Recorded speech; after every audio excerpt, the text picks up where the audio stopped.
Ghanshyam was a trouble creator. వాళ్ళు I directly say the name they threaten me. మీకు gun licence తీసుకోమని చెప్పేసి ఎందుకు? నాకు వచ్చింది థాట్. నేను 9.5 years daily register post to prime minister, president every day and chief justice of India. ఏదో police డిపార్ట్మెంట్తో తిరుగుతున్నాను ఎక్స్క్యూజెస్ లేవు నా దగ్గర. మోటివ్ డ్రామా కోసం అయి ఉండకపోవచ్చు కానీ అవుట్పుట్ అనేది ఇప్పటికీ నడుస్తుందా ఫైట్ కంటిన్యూ ఉంది నాది ఆగదు. ఎందుకంటే once I taken the charge I never give. NGOs కూడా వాళ్ళు ఏదో ఒక విధంగా ప్రలోభాలకు లోన్ చేసో ఐదర్ మనీ ఆర్ థ్రెటన్.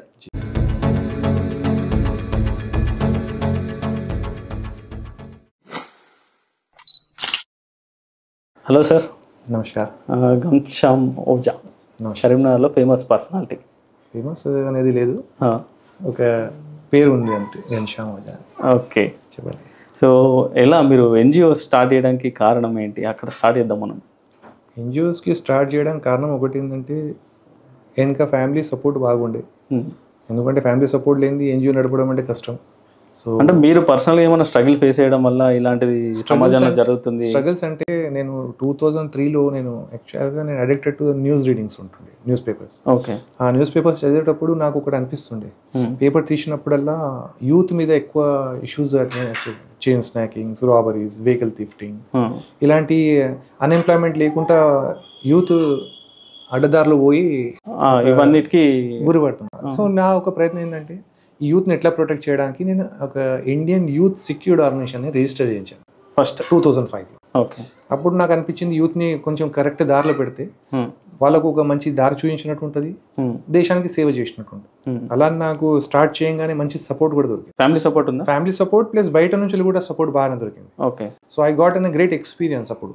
ఎందుకంటే జనాలు ముంగడికి వచ్చి నన్ను సపోర్ట్ చేయడం అనేది, ఎందుకంటే ఇది ఏదో రాజకీయ నాయక పార్టీ తరఫు నుంచి కాదు, ఏదో ప్రభుత్వం తరఫు నుంచి కాదు, యాజ్ ఎ వాలంటీర్గా. పొలిటికల్ ప్రెషర్ ఉంటుంది కదా ఇలాంటి? పొలిటికల్లో నేను ఎప్పుడు అప్రోచ్ కాలేదు, వాస్తవం చెప్పాలంటే పొలిటికల్ దానికి నేను ఎప్పుడు అప్రోచ్ కాలేదు, నాకు ఆలోచన కూడా రాలేదు ఎప్పుడు కూడా. అంటే మీకు ఏమన్నా మీరు ఇలాంటి చేయొద్దు అని చెప్పేసి నాకు అలా ఎప్పుడు రాలేదు. వాళ్ళ తరఫు నుంచి నేను ఎప్పుడు ఇంటరాక్ట్ కాలేదు, వాళ్ళకి నాతో ఏం రాలేదు. కానీ కొన్ని సంవత్సరాల తర్వాత ఎప్పుడైతే నేను గవర్నమెంట్కి క్వశ్చన్స్ చేసి స్టార్ట్ చేశాను, ఆ తర్వాత కొంచెం నెగిటివ్ మెసేజెస్ నా గురించి పొలిటికల్ నుంచి కూడా స్టార్ట్ అయ్యాయి. ఎందుకంటే నేను గవర్నమెంట్కి డైరెక్ట్ క్వశ్చన్ చేస్తున్నాను, అది అవినీతి కావచ్చు, ప్రజలలో ఏదైతే అందుబాటులో సర్వీస్ గురించి మాట్లాడితే కూడా ఈ ఘన్శ్యామ్ వాజ్ ట్రబుల్ క్రియేటర్, చాలా ఇష్యూస్ ఉన్నాయి డిస్కస్ చేయడానికి. మీరు దీని మీద ఇప్పుడు ఈ టాపిక్ చెప్పిండ్రు కాబట్టి ఆల్ ఇండియా కి సంబంధించి మీరు ఏమంటారు దీన్ని, ఒక ఎన్జిఓ స్టార్ట్ చేసిండ్రు, యాంటీ కరప్షన్ టీమ్ ఇండియా అని చెప్పేసి. So anti corruption team India అనేది ఓన్లీ వన్ అండ్ ఓన్లీ ఎన్జిఓనా, లేకపోతే యాంటీ కరప్షన్ మీద ఎన్ని ఎన్జిఓస్ ఉన్నాయి ఇండియా వైడ్? యాంటీ కరప్షన్ మీద ఎన్జిఓస్ చాలా ఉన్నాయి, కానీ యాంటీ కరప్షన్ టీమ్ ఇండియా మీద ఎవరికి లేదు. ఓకే. ఇండియా అని పేరు ఎవరు యాక్చువల్గా నేమ్స్ అండ్ ఎంబ్లమ్ యాక్ట్లో అది ఇండియా, ఇండియన్, ఏదైనా నేషనల్ ఇలాంటి పేర్లు రిజిస్టర్ చేయడానికి లేదు. ఓకే. కానీ స్పెషల్ కన్సిడరేషన్ వల్ల నాకు ఆ ఆర్గనైజేషన్స్కి రిజిస్ట్రేషన్స్ అయ్యాయి. అంటే వాళ్ళు ఎందుకు, మీరు ఏ ప్రపోజల్ పెడితే మీకు ఆపర్చునిటీ ఇచ్చిండ్రు గవర్నమెంట్ తీసుకోవడానికి? అది యాక్చువల్గా ఏంటంటే నేను రిజిస్ట్రేషన్ అథారిటీస్ వాళ్ళకు అప్లై చేయాలి. అప్లై చేసిన తర్వాత వాళ్ళు గవర్నమెంట్కి ఫార్వర్డ్ చేస్తారు, ఇది కన్సిడర్ చేయవచ్చా వద్దా అని. ఓకే. నేమ్ ఆబ్జెక్షన్ చెప్తారు కదా అప్పుడు ఇండియా అనేది? అవును, ఇండియా అదే గవర్నమెంటే చేయాలి. అది ఆబ్జెక్షన్ కూడా గవర్నమెంట్ చేయాలి, రిజెక్ట్ కూడా గవర్నమెంట్ చేయాలి, యాక్సెప్ట్ కూడా గవర్నమెంట్ చేయాలి.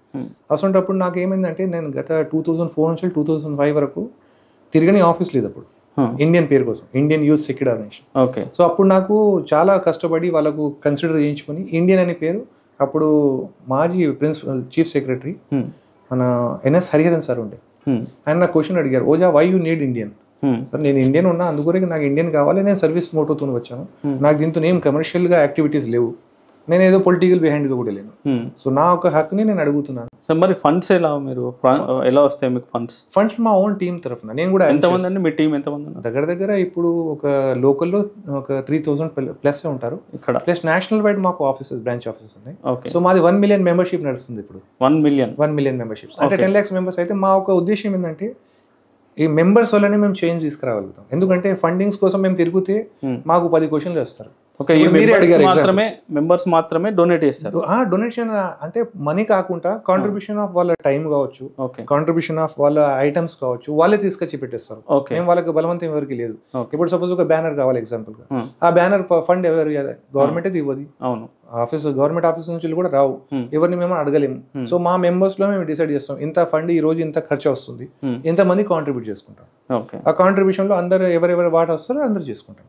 దానికి సెక్యూర్డ్ ఫండ్ కూడా మేము పెట్టుకుంటాం. ఎందుకంటే మా ఎర్నింగ్స్ నుంచి ఒక 30% అమౌంట్ మేము ఈ సోషల్ కమ్యూనికేషన్, ఈ సోషల్ వర్క్స్ కోసం, కాన్సెప్ట్స్ కోసం, కమ్యూనిటీ బెటర్మెంట్ కోసం మేము సంపాదించిన దాంట్లో ఒక 30% అటు పెట్టుకుంటాం. సో అది మాకు యూజ్ అవుతుంది నెక్స్ట్ ఎవరి దగ్గర మేము చేతులు చాపకుండా. అలాగే మేము 10 మందికి హెల్ప్ చేయాలని. ఎందుకంటే ఫండింగ్ అడగగానే క్వశ్చన్ మార్క్ ఫస్ట్ అయితే ఫండ్ ఎందుకు అడుగుతున్నారు. అవును. సో ఆ ఫండింగ్ మనకి ఎందుకు? మీరు ఉన్నారు ఇప్పుడు ఎగ్జాంపుల్, మీరే వచ్చి వాలంటరీగా నిలబడి మీరు కాంట్రిబ్యూట్ చేస్తుంటే, ఇప్పుడు నన్ను వచ్చి అడుగుతారు కాంట్రిబ్యూషన్ ఫండ్ ఎవరు ఇచ్చారంటే నేనేం చెప్పాలి అక్కడ? As you are standing there, you are voluntarily doing the service. దానికి ఫండ్ ఎందుకు? ఎప్పుడు చూడండి ఎగ్జాంపుల్, ప్రభుత్వం ప్రతి సంవత్సరం కొన్ని లక్షల రూపాయలు, కోట్ల రూపాయలు ఫండ్ అని రిలీజ్ చేస్తుంది, మిస్యూజ్ చేసుకుంటుంది. కానీ ఆ ఫండ్ ఎక్కడ పోతుందని ఎవరైనా క్వశ్చన్ మార్క్ చేస్తున్నారా? ఎవరు చేయట్లేదు. Number of programmes are they, welfare programmes అని చేస్తున్నారు వాళ్ళు. కానీ ప్రభుత్వం దగ్గర ఉన్న ఫండ్కి మా దగ్గర ఉన్న ఫండ్కి చాలా తేడా ఉందండి.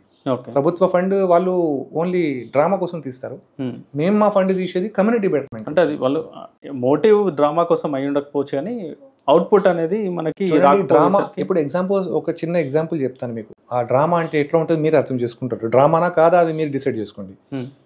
గత పోయిన ప్రభుత్వంలో గారు ఇక్కడ కరీంనగర్కి వచ్చారు. అప్పుడు ఆయన ఒక మాట చెప్పారు, రస్తా పేరుతోనే మేము 130 కోట్ల రూపాయలు ఖర్చు పెట్టామని చెప్పారు. అదే క్వశ్చన్ని నేను ఆర్టీఐలో అడిగాను, సార్ మీరు 130 కోట్లు ఖర్చు పెట్టారు కదా రస్తాలో, ఏం చేశారు మీరు? ఎక్కడెక్కడ ఖర్చు పెట్టారు? రోడ్స్ మీద, ఓన్లీ రోడ్ సేఫ్టీ మీద. దానికి ఆన్సర్ ఏ కలెక్టర్ ఇవ్వలేదు.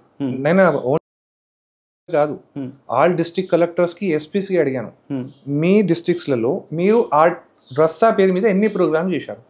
ఏ ఒక్క కలెక్టర్ కూడా నా దగ్గర ఎలాంటి ప్రోగ్రామ్ కాలేదు, నాకు రస్తా పేరే తెలియదు అని చెప్పారు. అంటే అర్థమైంది ఇప్పుడు. ఓకే, ఇప్పుడు క్లియర్ మెసేజ్ ఇది. ఎందుకంటే పబ్లిక్ మనీని వాళ్ళు ఏదో పేరు పెట్టుకొని ఫండ్ ని యూజ్ చేసుకుంటే అది ఎవరు తప్పు? పబ్లిక్ కూడా అడిగారు కదా, ఏదో ఒక పేరు చెప్పారు, 100 కోట్లు ఇచ్చాము, 200 కోట్లు ఇచ్చాము అంటే పబ్లిక్ కి అకౌంటబిలిటీ కూడా తెలియదు. దానికి మంచి యాక్ట్ ఉంది, ఒకటి ఆర్టీఐ యాక్ట్ అనేది ఉంది. కానీ ఆర్టీఐ యాక్ట్ ని కూడా ఎంతమంది మిస్యూజ్ చేస్తున్నారు చూడండి మీరు. ఆర్టీఐ యాక్ట్ ద్వారా మీకు ఆ ఫండ్స్ ఎక్కడ డైవర్ట్ అయినాయి అనేది మనకు తెలిసిందా? దాంట్లో ఇవ్వలే ఆన్సర్ ఎక్కడ తెలుస్తుంది? ఆన్సర్ ఇస్తే కదా తెలిసేది. నేను ఇన్ఫర్మేషన్ కమిషనర్ దగ్గర కూడా పోయి కంప్లైంట్ పెట్టాను. ఇన్ఫర్మేషన్ కమిషనర్ దగ్గర ఏం ఆన్సర్ ఇచ్చారంటే వాళ్ళు, సార్ మేము ఆల్రెడీ అకౌంట్స్ మెయింటైన్ చేశాం సార్, మేము ఆ అకౌంట్స్ ని వీళ్ళకి ఇద్దామంటే ఆయన క్వశ్చన్స్ వేరే అడుగుతున్నారు సార్. అంటే ఇన్ఫర్మేషన్ కమిషనర్ గారు ఒక్కడే అడిగారు, నీకు ఎందుకు ఆర్టీఐలో ఆ ఫండ్స్ ఎందుకు ఇక్కడ యూజ్ చేస్తుంటే, as a citizen it's my right and right to information it self given the right to me to ask the question. దానికి ఆన్సర్ వీళ్ళు ఇవ్వలేక ఇప్పుడు నేను ఎందుకు క్వశ్చన్ అడుగుతున్నాను మీ ముంగట చెప్తే దానికి మీరు ఆన్సర్ ఇవ్వాలి, నేను కాదు కదా. ఇప్పుడు ఇన్ఫర్మేషన్ కమిషనర్ కూడా it's a duty, right to information లో వాళ్ళు టైంకి ఆన్సర్ ఇవ్వకపోతే వాళ్ళ మీద యాక్షన్ తీసుకోవాలని. కానీ వాళ్ళు అక్కడ కూడా తీసుకోవట్లేదు. సో ఆ ఫండ్ ఎక్కడ పోయిందని ఎవరు ఆన్సర్ ఇవ్వాలి? ఇప్పుడు ప్రభుత్వం ఇవ్వదు, రెండోది ఆర్టీఐ కమిషనర్ ఇస్తలేరు, ఇటు డిస్ట్రిక్ట్ కలెక్టర్స్ ఇస్తలేరు. ఈ 130 కోట్ల రూపాయలు ఎక్కడ పోయినని అడిగితే ఎవరు చెప్తారు? సో మీరు పొలిటికల్ గా ఎవరితోని అప్రోచ్ కాలేదు, పొలిటికల్ గా మీరు కూడా ఎంటర్ కాలేదు కదా. మరి పొలిటికల్ గా మీకు సంబంధమే లేనప్పుడు, మీకు ఎవరి దగ్గర నుంచి థ్రెట్ లేదన్నప్పుడు మీకు గన్ లైసెన్స్ తీసుకోమని చెప్పేసి ఎందుకు? నాకు వచ్చింది థాట్ అప్పుడు. ఎందుకంటే నాకు ఒకటి నా మీద థ్రెట్స్ ఉండే. ఏం థ్రెట్స్ ఉండే? ఎవరి దగ్గర ఉండే? మీరు ఎవరితో గొడవ పెట్టుకోకుండా మీరు చేసుకుంటున్నారు? గొడవ అనేది ఎందుకు ఉండే అంటే, నేను ఒక ముక్తిధాన్ శ్మశాన వాటిక అనేది ఒకటి ఇక్కడ కరీంనగర్లో శ్మశాన వాటిక లేకపోతే దాని మీద ఫైట్ చేశాను. ఫైట్ చేసేటప్పుడు నాకు ఇది నీకు అవసరమా, ఇది ప్రభుత్వ భూమి, నువ్వు ఎందుకు ఇంటర్ఫేర్ అవుతున్నావు అని అక్కడ లోకల్ పొలిటికల్ లీడర్స్ నా మీద థ్రెట్ చేశారు. ఓకే, సో వాళ్ళు I directly say the name, the threaten me. Threaten మీతో నేను 112 పోయి కంప్లైంట్ పెట్టాను, వాళ్ళు ఎఫ్ఐఆర్ చేయించాను. అది వాళ్ళ పొలిటికల్ బాసెస్ ఫేవర్స్తో వాళ్ళు ఆ ఎఫ్ఐఆర్ని క్లోజ్ చేయించారు. దాని తర్వాత నేను ఏం చేశాను, ఈ ఫైట్ ఇట్లా నుంచి పెట్టుకుంటా, అది నా శ్మశాన వాటికి నా ఒక్కరి కోసం కాదు కదా.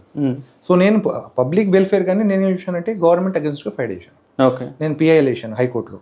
ఆ పిఐఎల్ కూడా రిజెక్ట్ అయింది. అప్పుడు ఎందుకు రిజెక్ట్ అయిందంటే, అక్కడ ఉన్న జ్యుడిషియరీలో నాకు అపాయింట్ చేసిన legal services authority, high court legal services authority, ఆ అడ్వకేట్ కరెక్ట్ డిఫెన్స్ చేయగా ఆ కేసుని ఇష్టం వచ్చినట్టు ఇచ్చిపెట్టాడు.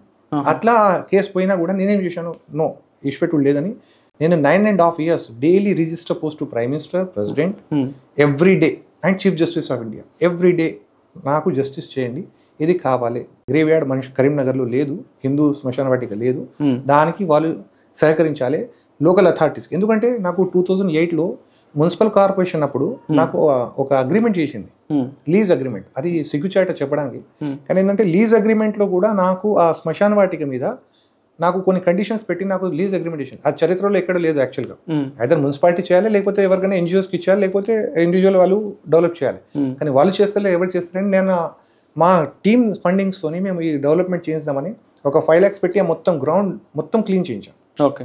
అప్పుడు ఏం చేశారంటే వాళ్ళు ఆ ఫౌండేషన్ స్టోన్ ఇది ప్లేస్ ఎక్కడ, మానేర్ వాగ్ దగ్గర, ఇప్పుడు ఎక్స్టెన్షన్ కేబుల్ బ్రిడ్జ్ ఉంది కదా, దాని ఆనుకునే లెఫ్ట్. ఓకే, దాని లెఫ్ట్ లో దాని ఆనుకునే. సో అప్పుడు ఏం చేశారంటే దాంట్లో మేయర్ పేరు, ఏరియా కార్పొరేటర్ పేరు లేదని మొత్తం ఆ ఫౌండేషన్ స్టోన్ ని కూలగొట్టారు. ఓకే. ఆ ప్రొటెస్ట్ అప్పటి నుంచి నేను స్టార్ట్ చేశాను.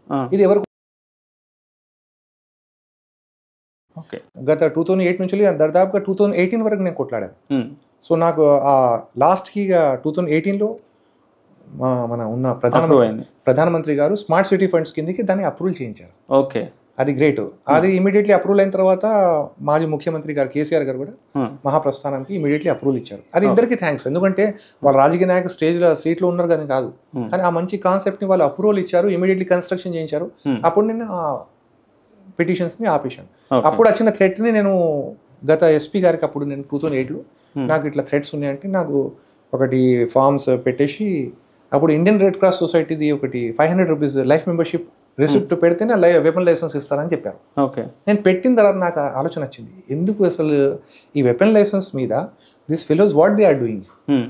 అథారిటీ అనేది కలెక్టరేట్ తీసుకున్నారా, అసలు వెపన్ తీసుకున్నారా? వెపన్ లైసెన్స్ తీసుకున్నాను. వెపన్ లైసెన్స్ తీసుకుని సరెండర్ చేసేసాను. ఓకే. సరెండర్ చేసిన తర్వాత ఏం చేశానంటే దాని మీద నేను ఫైట్ చేశాను. ఇప్పుడు టమాటాలు కూరగాయలు కాదు కదా అది వెపన్ అంటే. అవును. అది వాళ్ళు ఏం చేశారంటే ఆ వెపన్ లైసెన్స్ ని కూడా they are on grounds of ఏదో మెరిట్స్ కిందకి ఇచ్చేస్తున్నారు. థ్రెట్ ఏముంది అనేది ఎవరు అడగలేదు. ఓకే. సో నేను దాని మీద ఫైట్ చేశాను. ఫైట్ చేసి వెపన్ లైసెన్స్ ఎందుకు ఇస్తున్నారు, ఎంతమందికి ఇచ్చారని స్టేట్ వైడ్ మొత్తం చేశాను. అప్పుడు స్టేట్ వైడ్ మొత్తం ఒక చాలా పెద్ద ఇష్యూ అయింది. అప్పుడు ఈ ఓజాకి ఎందుకు, ఇవన్నీ ఎందుకు అని నా మీద కొంచెం నెగిటివ్గా వచ్చారు అప్పుడు. ఓకే. కానీ వాస్తవం చెప్పాలంటే డిపార్ట్మెంట్ నాకు అప్పుడు పోలీస్ డిపార్ట్మెంట్ నుంచి సపోర్ట్ కూడా ఉండే. They are not threaten me, but నాకు ఆ ఆన్సర్ ఇవ్వలేక వాళ్ళు సైలెంట్ ఉన్నారు. Okay. Police department, to be frankly, I am working with the police department as a volunteer since last 2005. Okay. కానీ ఈ రోజు వరకు కూడా నాకు నెగిటివ్ అయితే ఏం కనబడలేదు. ఓకే. అంటే ఏ సెక్టర్లో పనిచేస్తున్నారు పోలీస్ డిపార్ట్మెంట్? వాలంటరీ సర్వీస్ కావచ్చు, లేకపోతే మనము రోడ్ సేఫ్టీ కావచ్చు, అలాగే ఎనీ కమ్యూనిటీ సర్వీసెస్లో వాళ్ళకు అప్రోచ్ అవుతే they happily supported me. Okay. మనం వాళ్ళకి ఇచ్చింది లేదు, వాళ్ళు మాకు మేము ఇచ్చింది లేదు, కానీ ఆ సపోర్ట్ మాత్రం నాకు 2005 నుంచి ఇప్పటి వరకు దొరుకుతుంది. సో ఆఫీసర్స్ కూడా ఓజా పని చేస్తానంటే ఏదో మంచి కోసం చేస్తానని ఆల్రౌండ్ ఆల్ ఆఫీసర్స్, నాకు ఒక ఆఫీసర్ చేయలేదని చెప్పలేను, అందరు ఆఫీసర్స్ దాంట్లో కూడా ఉన్నారు. చాలా మంది నెగిటివ్ వాళ్ళు ఉన్నారు. వాళ్ళ మీద నేను ఏదో పోలీస్ డిపార్ట్మెంట్ తో తిరుగుతున్నాను ఎక్స్క్యూజెస్ లేవు నా దగ్గర. సో పాస్పోర్ట్ ఎంక్వైరీలో ఎప్పుడైనా 500 తీసుకుని 1000 రూపాయలు తీసుకుని ఉన్న వాళ్ళకి నేను సస్పెండ్ కూడా చేయించాను. సో యాంటీ కరప్షన్, ఎందుకంటే నా లక్ష్యం ఒకటే, నేను లంచం ఇవ్వను, నేను లంచం తీసుకోను. తీసుకునేటోళ్ళకు ఏజెన్సీ ఉంది, గవర్నమెంట్ ఆఫ్ ఇండియా ఉంది, ప్లస్ యాంటీ కరప్షన్ బ్యూరో ఉంది, వాళ్ళు యాక్షన్ తీసుకోవచ్చు. మేము యాక్షన్ తీసుకోలేము. మేము రిపోర్ట్ రాసి గవర్నమెంట్ కి మేము ఎవిడెన్స్ తోనిస్తే వాళ్ళు యాక్షన్ తీసుకుంటారు. కానీ యాక్షన్ ఆఫ్ ఏజెన్సీస్ ఎవరు? లోకాయుక్త ఉంది, హైకోర్టు ఉంది, యాంటీ కరప్షన్ బ్యూరో ఉంది. వీళ్ళకు పబ్లిక్ సిటిజన్స్ అప్రోచ్ కావాలని మేమేం చేసేది, మా దగ్గర వచ్చిన కంప్లైంట్ ని వీళ్ళకి ఫార్వర్డ్ చేసేది. వాళ్ళు ఇమీడియట్లీ యాక్షన్ తీసుకుని వాళ్ళ మీద కేసు చేసేది. మీరు ఫాలో అప్ చేస్తారా? చాలా చేశాను. అది అనుకున్నట్టుగా మీరు అనుకున్న అవుట్పుట్ వస్తుందా లేదా? అవుట్పుట్ వస్తుందని, ఎందుకంటే పిటిషన్ పెట్టిన తర్వాత అయ్యో నాకు పిలుస్తాడు కదా ఎంక్వైరీలు, నేను పిటిషనర్ కదా అప్పుడు. సో నా దగ్గర వచ్చినప్పుడు videos, hide and video records చేయడం, వాళ్ళకు వాళ్ళ వాయిస్ రికార్డ్స్ చేసి వాళ్ళ ఆఫీసర్స్, హైయర్ ఆఫీసర్స్కి ఇవ్వడం, వాళ్ళు ఇమీడియట్లీ స్పందించి వాళ్ళ మీద యాక్షన్ తీసుకోవడం, వాళ్ళని సస్పెండ్ చేయడం, అట్లా ఒక 5-6 కానిస్టేబుల్స్ సస్పెండ్ కూడా చేశారు. Okay. So this is what the input. ఎందుకంటే చేంజ్ రావాలంటే అందరు కలిసి పనిచేయాలి, నేను ఒక్కరిని పని చేయడానికి వీలు కాదు అది. సో నా ఒక టీమ్ మెంబర్స్ అందరు నాతో సపోర్ట్ చేసినందుకే ఈ స్టేజ్కి మేము మెల్లమెల్లగా ఇప్పుడు 20 years అవుతుంది. సో మేమేమో అడ్వర్టైజ్మెంట్ కోసము, అప్రిషియేషన్ కోసము, అవార్డ్స్ కావాలని మేము తిరుగుతలేము. మేము చేసేది ఒకటి, చేంజ్ రావాలి సొసైటీలో. అన్ఎంప్లాయ్మెంట్ బాగుంది, అలాగే విజనరీగా యూత్ లేదు, ఎడ్యుకేషన్ కంప్లీట్ అయిన తర్వాత కూడా వాళ్ళకు ప్లాట్ఫామ్స్ లేవు ఎక్కడ పోవాలని. అలాగే ముఖ్యమైనది చాలా ఏంటంటే యూత్ కేర్లెస్గా ఉన్నారు. టు బి ఫ్రాంక్లీ కేర్లెస్గా ఎందుకు ఉన్నారంటే వాళ్ళకు ఏం చేయాలని తోచక అడ్డదారిలో పోతున్నారు. అలాంటి దారులలో పోయి వాళ్ళు ఇరుకుతున్నారు. వాళ్ళని ఎట్లా ప్రొటెక్ట్ చేయాలి? తల్లిదండ్రులు ఎంత చెప్పినా బయట సొసైటీలో వాళ్ళు తిరిగేది 12 hours అయితే ఇంట్లో ఉండేది 1 hour అయినా. సో బయట యాక్టివిటీకి వాళ్ళు అడిక్ట్ అయి ఉన్నారు, ఇంట్లో యాక్టివిటీకి లేరు. సో పేరెంట్స్ కూడా వాళ్ళ పిల్లలు ఎక్కడ పోతున్నారో చూస్తే డెఫినెట్లీ మనం ఈ రాబోయే జనరేషన్ని మనం ప్రొటెక్ట్ చేయవచ్చు. అది మెయిన్లీ ఏంటంటే మన దగ్గర ఉన్న ఫౌండేషన్స్ కరెక్ట్ లేవు, ఎడ్యుకేషన్ కరెక్ట్ లేదు. వాస్తవానికి ఎడ్యుకేషన్ ఉండే ఉంటే మనం అవేర్నెస్ అని చెప్పే అవసరం లేదు మనకు. సో ఎడ్యుకేషన్ లేకనే మనము ప్రాబ్లమ్స్లలో ఇరుక్కుపోతున్నాం. మళ్ళీ అలాగే విజనరీ పిల్లలకు కూడా పేరెంట్స్ గైడెన్స్ కూడా కరెక్ట్ ఉండాలి. యాజ్ పార్ట్ ఆఫ్ దిస్ ఏమంటారు మన కరప్షన్ ఉంది కదా, సో ఆ కరప్షన్లో పార్ట్లో మీ మీద థ్రెట్స్ వచ్చినాయి, మీరు దాని మీద ఫైట్ చేస్తే థ్రెట్స్ రావడం వల్ల గన్ లైసెన్స్ వచ్చింది, దాన్ని సరెండర్ చేసాం. దాన్ని స్టేట్ లెవెల్లో పెద్దగా ఫైట్ చేసిన అని చెప్పి ఫైట్ చేసినా కొన్ని ఆన్సర్స్ వచ్చినాయి, కొన్ని అడిగాను నేను ఎంతమందికి ఇచ్చారు, డిస్ట్రిక్ట్ వైడ్ గా ఎలా వాళ్ళకి ఇచ్చారు, అప్రూవల్ ఏం గ్రౌండ్స్ మీద చేశారు. ఎందుకంటే నా సొంటి వ్యక్తికి వాళ్ళు వెపన్ లైసెన్స్ ఇచ్చినప్పుడు వాళ్ళకు ఐడియా ఉండాలి ఓజాగ్ లైసెన్స్ ఎందుకు ఇచ్చాం అప్పుడు. ఎందుకంటే ఇప్పుడు లైసెన్స్ అడిగితేనే వాళ్ళు 10 క్వశ్చన్స్ అడిగి 10 డాక్యుమెంట్స్ పెట్టి ఎగ్జామ్ రాయమంటున్నారు. అసలు ఓన్లీ జస్ట్ బికాస్ ఆఫ్ నేను Indian red cross society receipt పెట్టి నేను ఇట్లా సో నాకు థ్రెట్ ఉందని రాయంగానే నాకు వెపన్ లైసెన్స్ చేయడం తప్పు. ఇప్పుడు కూడా జరుగుతున్నాయి, వెపన్ లైసెన్స్ ఎవరు పడితే వాళ్ళకి ఇస్తున్నారు. కానీ ఇప్పుడు పాస్ట్ లో ఉన్నంత ఫ్రీ లేదు వెపన్ లైసెన్స్. పాస్ట్ లో చాలా ఫ్రీ ఎవరు పడితే వాళ్ళకి ఇచ్చారు, కానీ ఇప్పుడు మాత్రం చాలా టైట్ చేశారు police department. Okay, so police department ఇలా ఇనిషియేటివ్ తీసుకున్నా కూడా అడ్డదారులలో పొలిటికల్ ఇన్ఫ్లుయెన్స్ లో తీసుకున్న వాళ్ళు చాలా మంది ఉన్నారు. వాళ్ళ లైఫ్ థ్రెట్స్ ఎలాంటి ఉన్నాయి కానీ వాళ్ళకి కూడా తెలియదు వాస్తవం. అసలు వెపన్ లైసెన్స్ ఎందుకు ఉండాలని కూడా ఎవరికి తెలియదు. వెపన్ ఉందంటే మన దగ్గర ఒక డెత్ మనతో తిరుగుతున్నట్టే, అది ఎక్కడైనా మిస్ప్లేస్ అయినా the weapon holder has to answerable. అలాంటప్పుడు వెపన్ లైసెన్స్ ఎందుకు ఇవ్వడం? అది ఏదో ఒక చిన్న మైండ్ ఏదైనా నెగిటివ్ వచ్చినా వాళ్ళకు ఆవేశం వచ్చినా కూడా definitely they will misuse of that weapon. So weapon licence ఇవ్వకూడదని నా ఆలోచన. ఎందుకంటే మన మాజీ డీజీపీ గారు ఉన్న డిపార్ట్మెంట్ లో అందరి వెపన్ లైసెన్స్ కూడా తీసేశారు, వెపన్స్ కూడా తీసేశారు, ఫ్రెండ్లీ పోలీస్ అని. అప్పుడు ఎలాంటి ఇష్యూస్ రాలేదు మన స్టేట్ లో. ఎవరండి? మహేందర్ రెడ్డి గారు, మాజీ డీజీపీ గారు మహేందర్ రెడ్డి గారు. ఎప్పుడు కూడా మీరు చూడొచ్చు, ఎందుకంటే మీరు చూసినప్పుడు పోలీసుల దగ్గర, ఎస్ఐ దగ్గర, సిఎల్ దగ్గర వెపన్స్ ఉంటుంది. అసలు ఆయన ఇనిషియేటివ్ తీసుకొని అసలు వెపనే ఉండకూడదు, లాఠీ ఉండకూడదు అని తీసేశారు. సో అంత మంచి పోలీసింగ్ ఉన్నప్పుడు వెపన్ లైసెన్స్ ఎందుకు ఇవ్వడం? ఇప్పుడు కూడా ఉన్న దాన్ని కూడా మినిమైజ్ చేసి క్రబ్ చేసేసి అసలు వెపన్ లైసెన్స్ ఎందుకు ఉండడు? అవసరం అంతా కూడా థ్రెట్ ఉంటే ఆయనకు ఒక డిపార్ట్మెంట్ నుంచి ఒక సెక్యూరిటీ ఆఫీసర్ని అపాయింట్ చేయండి, ఆయన పే చేసుకుంటారు కదా, ఆన్ పే గ్రౌండ్స్ లో చేసుకుంటారు వాళ్ళు. కానీ వెపన్ లైసెన్స్ ఇచ్చి వాళ్ళకు మనం ఇంకా ఎంకరేజ్ చేస్తే ఇంకా వాళ్ళు ఉన్న ఫ్యామిలీలోనే జనరేషన్ వాళ్ళు చూస్తుంటారు, మా ఫాదర్ ఉంటే నాకు కూడా వెపన్ ఉండాలి అని కూడా అప్లై చేస్తారు. సో అలా ఇది చాలా ఇష్యూస్ ఉంటాయి ఇట్లా. సో దీన్ని క్రబ్ చేయాలి. మళ్ళీ యాంటీ కరప్షన్ మాది ఒక ఉద్దేశం ఏంటంటే, మేమేదో కరప్ట్ ఆఫీసర్స్ ని పట్టుకొని వాళ్ళని పట్టించి మాకేం అవార్డ్స్ కాదు, మా దగ్గర అయితే బాధ్యులు వస్తారు, సార్ మాకు ఇట్లా ప్రాబ్లం ఉంది, మాకు ఇట్లా చేస్తున్నా అంటే ఆ వ్యక్తి అపీల్ని మేము పాజిటివ్ వేలో డాటా కలెక్ట్ చేసుకుని ఫార్వర్డ్ చేయడం తప్ప మేము వాళ్ళకి కక్ష బట్టి ఈయన లంచం తీసుకుంటాడు, ఈయన మీద పోయి యాక్షన్ తీసుకోవాలి మా దాంట్లో లేదు. మా దాంట్లో ఒకటే, మా టీంలో మెంబర్ అయిన వాళ్ళకి ఒకటే ఉద్దేశం, నేను రూపాయి ఇవ్వను, నేను రూపాయి తీసుకోను. అదే మా anti corruption. Don't give bribe, don't take bribe. So అది మా ఇష్యూ. ఇప్పుడు ఈవెన్ ఏసీబీ ఉన్నది, example AC anti corruption bureau ఉంది. మీరు ఎప్పుడైనా న్యూస్ పేపర్లో చూశారా యాంటీ కరప్షన్ బ్యూరో ఆఫీసర్ లంచం తీసుకోగా పట్టుబడ్డాడని? చూసినాం. ఎక్కడ? పేపర్లో చూసినాం. ఎన్నిసార్లు చూశారు? 2-3 టైమ్స్ చూసినా నేను. 2-3 టైమ్స్. ఇలా ఎంతమందికి అవేర్నెస్ ఉంది ఎక్కడ కంప్లైంట్ ఇవ్వాలని?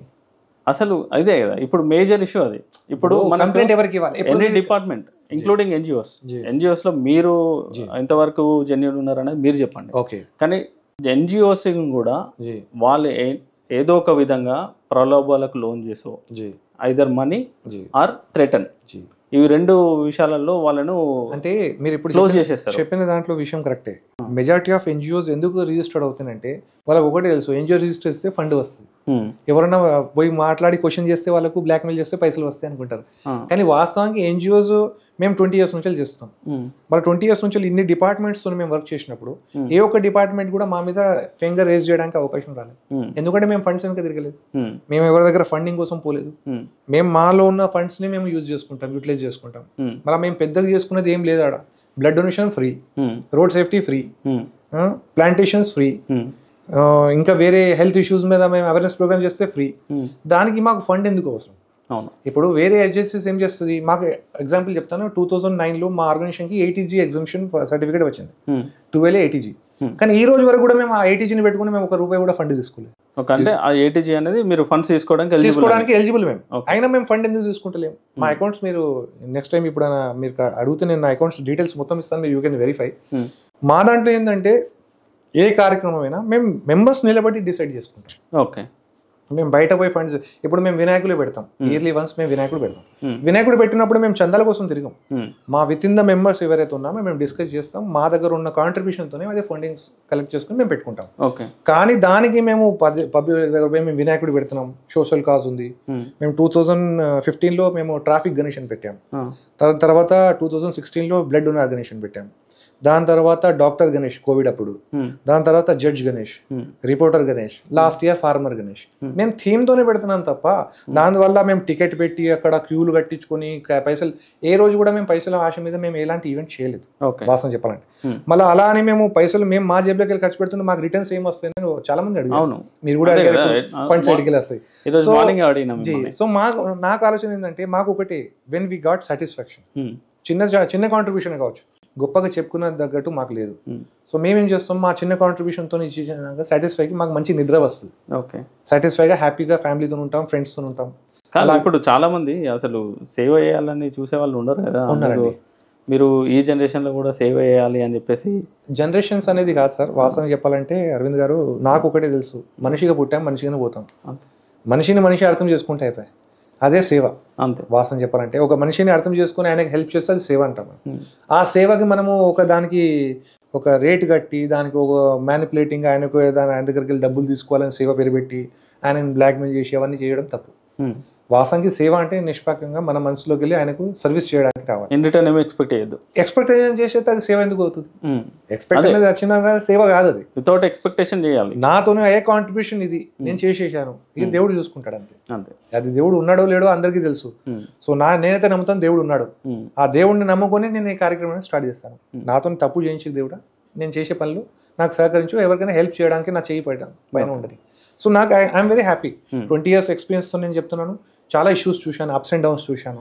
ఒక్కొక్క రోజు 10 రూపాయలు కూడా ఉండవు పాస్ట్లో, అట్లా ఉండే పరిస్థితి. ఎందుకంటే అంత ప్రోగ్రామ్ చేసిన తర్వాత కూడా మళ్ళీ రెవెన్యూ జనరేట్ కావాలంటే మనమే కష్టపడాలి. ఏదో మాకు ఫండింగ్ సోర్సెస్ మాకు రెంట్స్ వస్తున్నాయి అని కాదు కదా. ఉన్న ఫ్యామిలీలో మా ఫాదర్ కూడా నాకు చాలా సపోర్ట్ చేశాడు. ఆయన వెల్ సెటిల్డ్ ఉండే, వెల్తీగా ఉండే, ఆయనకు అడిగినప్పుడల్లా నాకు డబ్బులు ఇచ్చేది. కానీ నాకు ఒక బ్యాక్ బోన్ ఏంటంటే మా పేరెంట్స్. టు బి ఫ్రాంక్లీ నాకు ఈ రోజు వరకు కూడా మా ఫాదర్ అయితే లేరు, కానీ మదర్ ఉన్నారు. కానీ ఏ రోజు కూడా నువ్వు ఎందుకు చేస్తున్నావు బిడ్డ, నీకు వస్తుంది ఏమో అవసరం ఇవన్నీ, నువ్వు కూడా షాప్ చూసుకోవచ్చు, జాబ్ చూసుకోవచ్చు అనుకుంటా నాకు వాళ్ళు సపోర్ట్ చేసుకుంటూ వస్తే ఈ స్టేజ్కి వచ్చాను. So my family is also base. నా 2 బిడ్డలు ఉన్నారు, మా వైఫ్ ఉన్నారు, వాళ్ళు కూడా చాలా సపోర్ట్ చేశారు. సో వాళ్ళ సపోర్ట్ వాళ్ళు కూడా ట్రాఫిక్ అవేర్నెస్ డెఫినెట్లీ, ఎందుకంటే ఫస్ట్ ఊరు మార్చే ముందు ఇల్లు మార్చి ఉన్నారు కదా, అందుకని ఆ కాన్సెప్ట్ నేను నా ఇంట్లో నుంచి తీసుకొచ్చాను. సో నా 2 పాపలు కూడా from the age of 5 years నాతో ఉన్నారు. ప్రతి ప్రోగ్రామ్ లో నాకు సపోర్ట్. ఈవెన్ కూడా మేము లాస్ట్ రోడ్ సేఫ్టీ కూడా 50 days 2011లో చేశాము, తర్వాత 100 days 2016లో చేశాము, నాన్ స్టాప్ 100 days, తర్వాత 18-19లో 365 days చేశాము.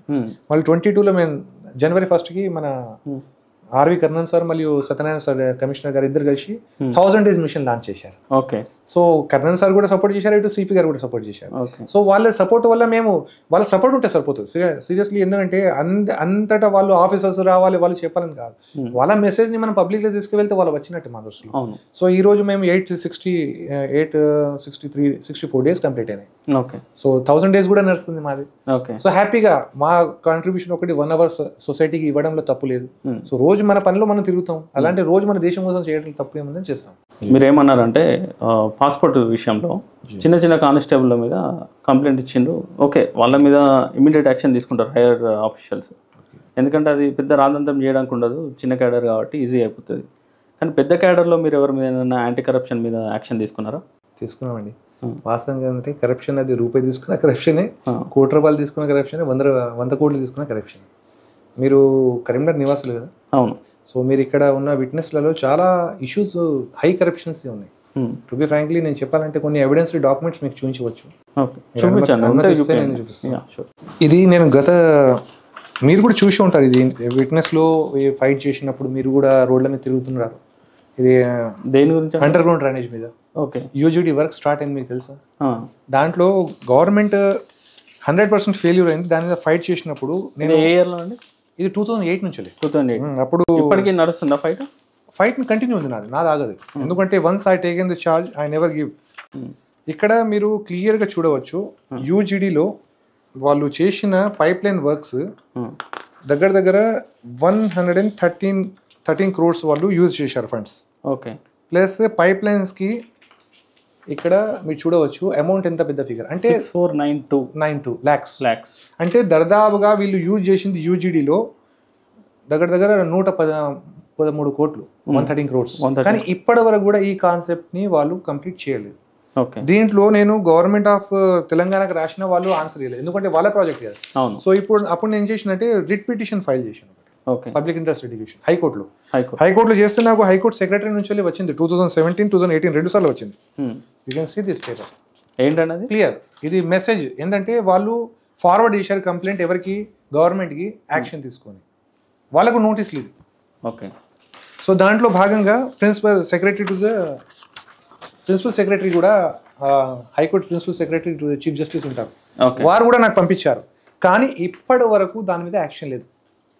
అంటే ఇది కేసు నడుస్తుందా లేకపోతే ఏమైంది అంతే హోల్డ్ అయిపోయింది అంతే.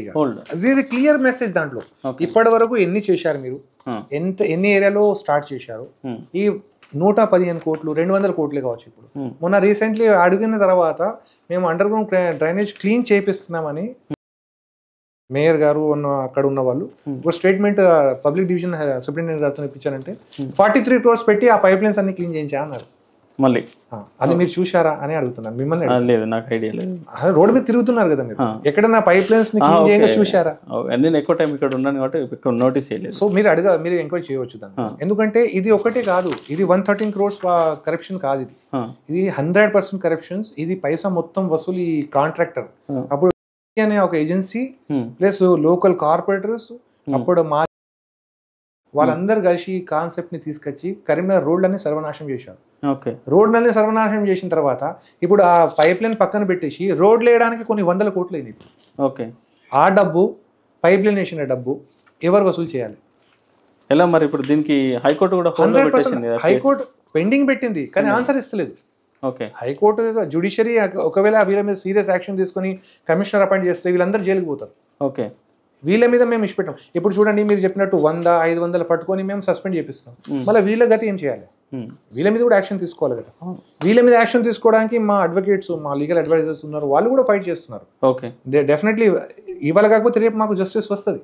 ఆ జస్టిస్ ఎవరి ఫేవర్ లో? అది మీరు 2008 నుండి ఇది ఫైట్ చేస్తున్నారు. ఫైట్ 100%. నేను ఇప్పటివరకు వదిలిపెట్టలేదు. దీనికి అప్డేట్ గా కూడా ఏం చేస్తున్నానంటే మీకు థ్రెట్స్ రాలేదా? ఇది చాలా వచ్చినాయి. చాలా పెద్ద వాళ్ళు ఇన్వాల్వ్ అయి ఉంటారు. చాలా వచ్చినాయి నా మీద థ్రెట్స్ వచ్చినాయి. నేను 1 town లో కంప్లైంట్ కూడా పెట్టడం జరిగింది. మళ్ళీ నాకు అష్యూరెన్స్ కూడా వచ్చింది మీ మీద ఎలాంటి యాక్షన్ కాకుండా మీ మీద ఏం థ్రెట్ రాకుండా చూసుకుంటామని అన్నారు. అది అష్యూరెన్స్ పోలీస్ డిపార్ట్మెంట్ నుంచి వస్తుంది నాకు సపోర్ట్ వస్తుంది కానీ వీళ్ళ మీద యాక్షన్ ఎట్లా కావాలి అనేది క్వశ్చన్ మార్క్ ఉంది. జ్యుడిషియరీ 2008 నుంచి 2024 వచ్చింది. ఎన్ని ఏళ్ళు అయింది? 2008 to 24 ఆల్మోస్ట్ 16 years లో ఇంకా వాళ్ళకు నోటీసెస్ రాకుండా ఇలా అయితే మన జ్యుడిషియరీలో వాళ్ళకి నోటీస్ కూడా వెళ్ళలేదు ఇంకా. ఇంతే ఇదే లాస్ట్ నోటీస్ నా దృష్టిలో. తర్వాత వాళ్ళ దగ్గర రైట్ ఇన్ఫర్మేషన్ ఎలాంటి డాక్యుమెంట్ లేదు. 2018 మళ్ళీ 2008 లో మీరు స్టార్ట్ చేస్తే 2018 లో నోటీసెస్ వచ్చింది. దాని తర్వాత కూడా నేను ఏం చేస్తానంటే రివ్యూ పిటిషన్స్ కూడా పెడుతూ ఉంటాను అపీల్ హైకోర్టు చీఫ్ జస్టిస్ గారికి. అక్కడ నుంచి ఆన్సర్ రావాలి కదా. నేనైతే డైరెక్ట్ వీళ్ళ మీద యాక్షన్ తీసుకోవడానికి లేదు. ఈవెన్ వాళ్ళు కరప్ట్ అయినా కూడా వాళ్ళు ఎంత చేసినా కూడా జ్యుడిషియరీ మనకు ఒక నమ్మకం ఉంది కదా. ఇంకా ఆ నమ్మకం మీద నేను ఏం చేస్తున్నానంటే వీళ్ళకి లెటర్స్ రాస్తున్నాను కానీ అక్కడ నుంచి ఆన్సర్స్ రావట్లేదు. ఇది క్లియర్ మెసేజ్. మీరు దీంట్లో బాజాప్తా వాళ్ళు ఇచ్చిన లెటర్స్ ఉన్నాయి చూడవచ్చు మీరు. దీంట్లో కూడా ఎవిడెన్స్ వాళ్ళు పబ్లిక్ హెల్త్ డివిజన్ సూపరింటెండెంట్ గారు కూడా వాళ్ళు రైటింగ్ లో ఇచ్చిన లెటర్స్ ఉన్నాయి. అది ఆర్టీఏలో తీసుకునేవి. ఏదో టైంపాస్కి నేను ఏదో నా ఇంటికి వచ్చిందని కాదు. So they asked me many. వాళ్ళు డైరెక్ట్ కూడా నాకు అడిగారు రోజా గారు మీకు ఏమైనా ఫేవర్ కావాలంటే నేను అన్నా ఒకటే ఫేవర్ కావాలి సార్, కరీంనగర్లో ఉన్న పలగొట్టిన రోడ్లు అన్ని మంచిగా చేసేయండి, అది ఒకటే ఫేవర్ సార్ అని చెప్పాను. ఆ అండర్ గ్రౌండ్ డ్రైనేజ్ వల్ల చాలా pipe line work by our department recover ఎంత మటుకు చేశారు. ఇప్పుడు ఒక సింపుల్ క్వశ్చన్ అండి, ఇన్ని 100 కోట్లు పెట్టి ఒక ప్రాజెక్ట్ ని స్టార్ట్ చేయకపోతే ఇది కరప్షనా కాదా? అది ఒకటి మనం ఒక పబ్లిక్ యాజ్ సివిలియన్ గా మనం ఒక డిసిజన్కి రావాలి. ఇది దీనివల్ల లాభం ఏమైంది? 115 కోట్లు. సరే ఇది ఒక్క సెకండ్ కి పక్కన పెడదాం. యాంటీ కరప్షన్ ఇండియా భాగంలో మేము ఇంకొక పిటిషన్ పెట్టాము. స్మార్ట్ సిటీ భాగంగా ఈ ఫుట్ పాత్స్ అన్ని కట్టారు కదా కరీంనగర్లో. దగ్గర ఒక 250 కోట్లు ఖర్చు పెట్టారు. మళ్ళీ ఒక ఛాలెంజ్ చేశాను మాజీ కలెక్టర్ గారికి, మీరు దీని మీద నడిచి చూపించండి. ఆయన ఆన్సర్ లేదు. ఒక దగ్గర 1 feet ఫుట్పాత్ ఉంది, ఒక దగ్గర 6 meters ఫుట్పాత్ ఉంది, ఒక దగ్గర 5 feet ఫుట్పాత్ ఉంది, ఒక 2 feet ఫుట్పాత్ ఉంది. ఫుట్పాత్ సైజ్ ఎంత ఉంది, అసలు ఎందుకు కట్టాలి? మళ్ళీ దీంట్లో భాగంగా ఇంకోటి మీరు కరెక్షన్ మీరు వినొచ్చు. దీంట్లో గతంలో ఈ అండర్ గ్రౌండ్ కేబుల్ అని ఒకటి డక్ వర్క్ అని చేశారు. డక్ వర్క్ లో 17 కోట్ల రూపాయలు ఖర్చు 2016-17 డక్ వర్క్ అని చేశారు. అప్పుడు మున్సిపల్ కమిషనర్ సరే ఉన్నారు అప్పుడు కలెక్టర్ గారు. సో సార్కి సార్ ఇది డక్ వర్క్ ఫెయిల్ అయింది సార్, అసలు ఈ అండర్ గ్రౌండ్ వైరింగ్స్ అని మొత్తం సిటీ మొత్తం తవ్వారు. తవ్వి అండర్ గ్రౌండ్ పైప్ లైన్స్ వేస్తామని ఆ పోల్స్ మధ్యలోకి వెళ్ళి వేశారు. కొన్ని దగ్గర పోల్స్ దాని లోపల తవుడే చేయలేదు, దాంట్లోకి వెళ్ళి వైర్ ఎట్లా వేస్తారని అడిగాను. లాస్ట్ కి అనే కలెక్టర్ వచ్చిన తర్వాత మున్సిపల్ కమిషనర్ కూడా అడిగాము, కానీ కలెక్టర్ గా వచ్చిన తర్వాత అడిగితే దాంట్లో మేము హరితహారం చెట్లు పెడదాం సార్ పూజ గారు. ఎంత దారుణం అండి.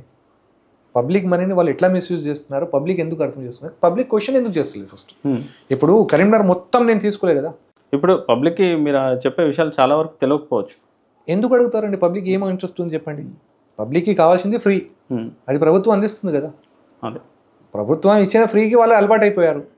ఇప్పుడు ఆ ఫ్రీ ఇచ్చేసి దీని కిందకి వెళ్ళి ఎన్ని వందల కోట్లు పోతున్నాయి, ఎవరు అడుగుతున్నారు? మీరు ఫైట్ చేసి సక్సెస్ అయింది అన్ని ఇది సక్సెస్ కదా. Underground drainage success, weapon licence success, ఇవన్నీ ఆగిపోయినాయి కదా. ఇప్పుడు దీనివల్ల ఇప్పుడు క్లీనింగ్ మెథడ్ ఎస్టాబ్లిష్మెంట్స్ అవన్నీ ఆగిపోయినాయి కదా, ఫండింగ్స్ ఆగిపోయినాయి కదా వీళ్ళు. దీనివల్ల లాభం అయింది కదా జనాలకైతే, కొత్త ఫండ్స్ రావాలి మొత్తం ఇక ఆగిపోయింది కదా. ఇది ఎంత మళ్ళీ రివ్యూ పిటిషన్ పెట్టినని వీళ్ళు క్లీనింగ్ కోసం మళ్ళీ 45 కోట్ల రూపాయలు ఖర్చు పెట్టారు.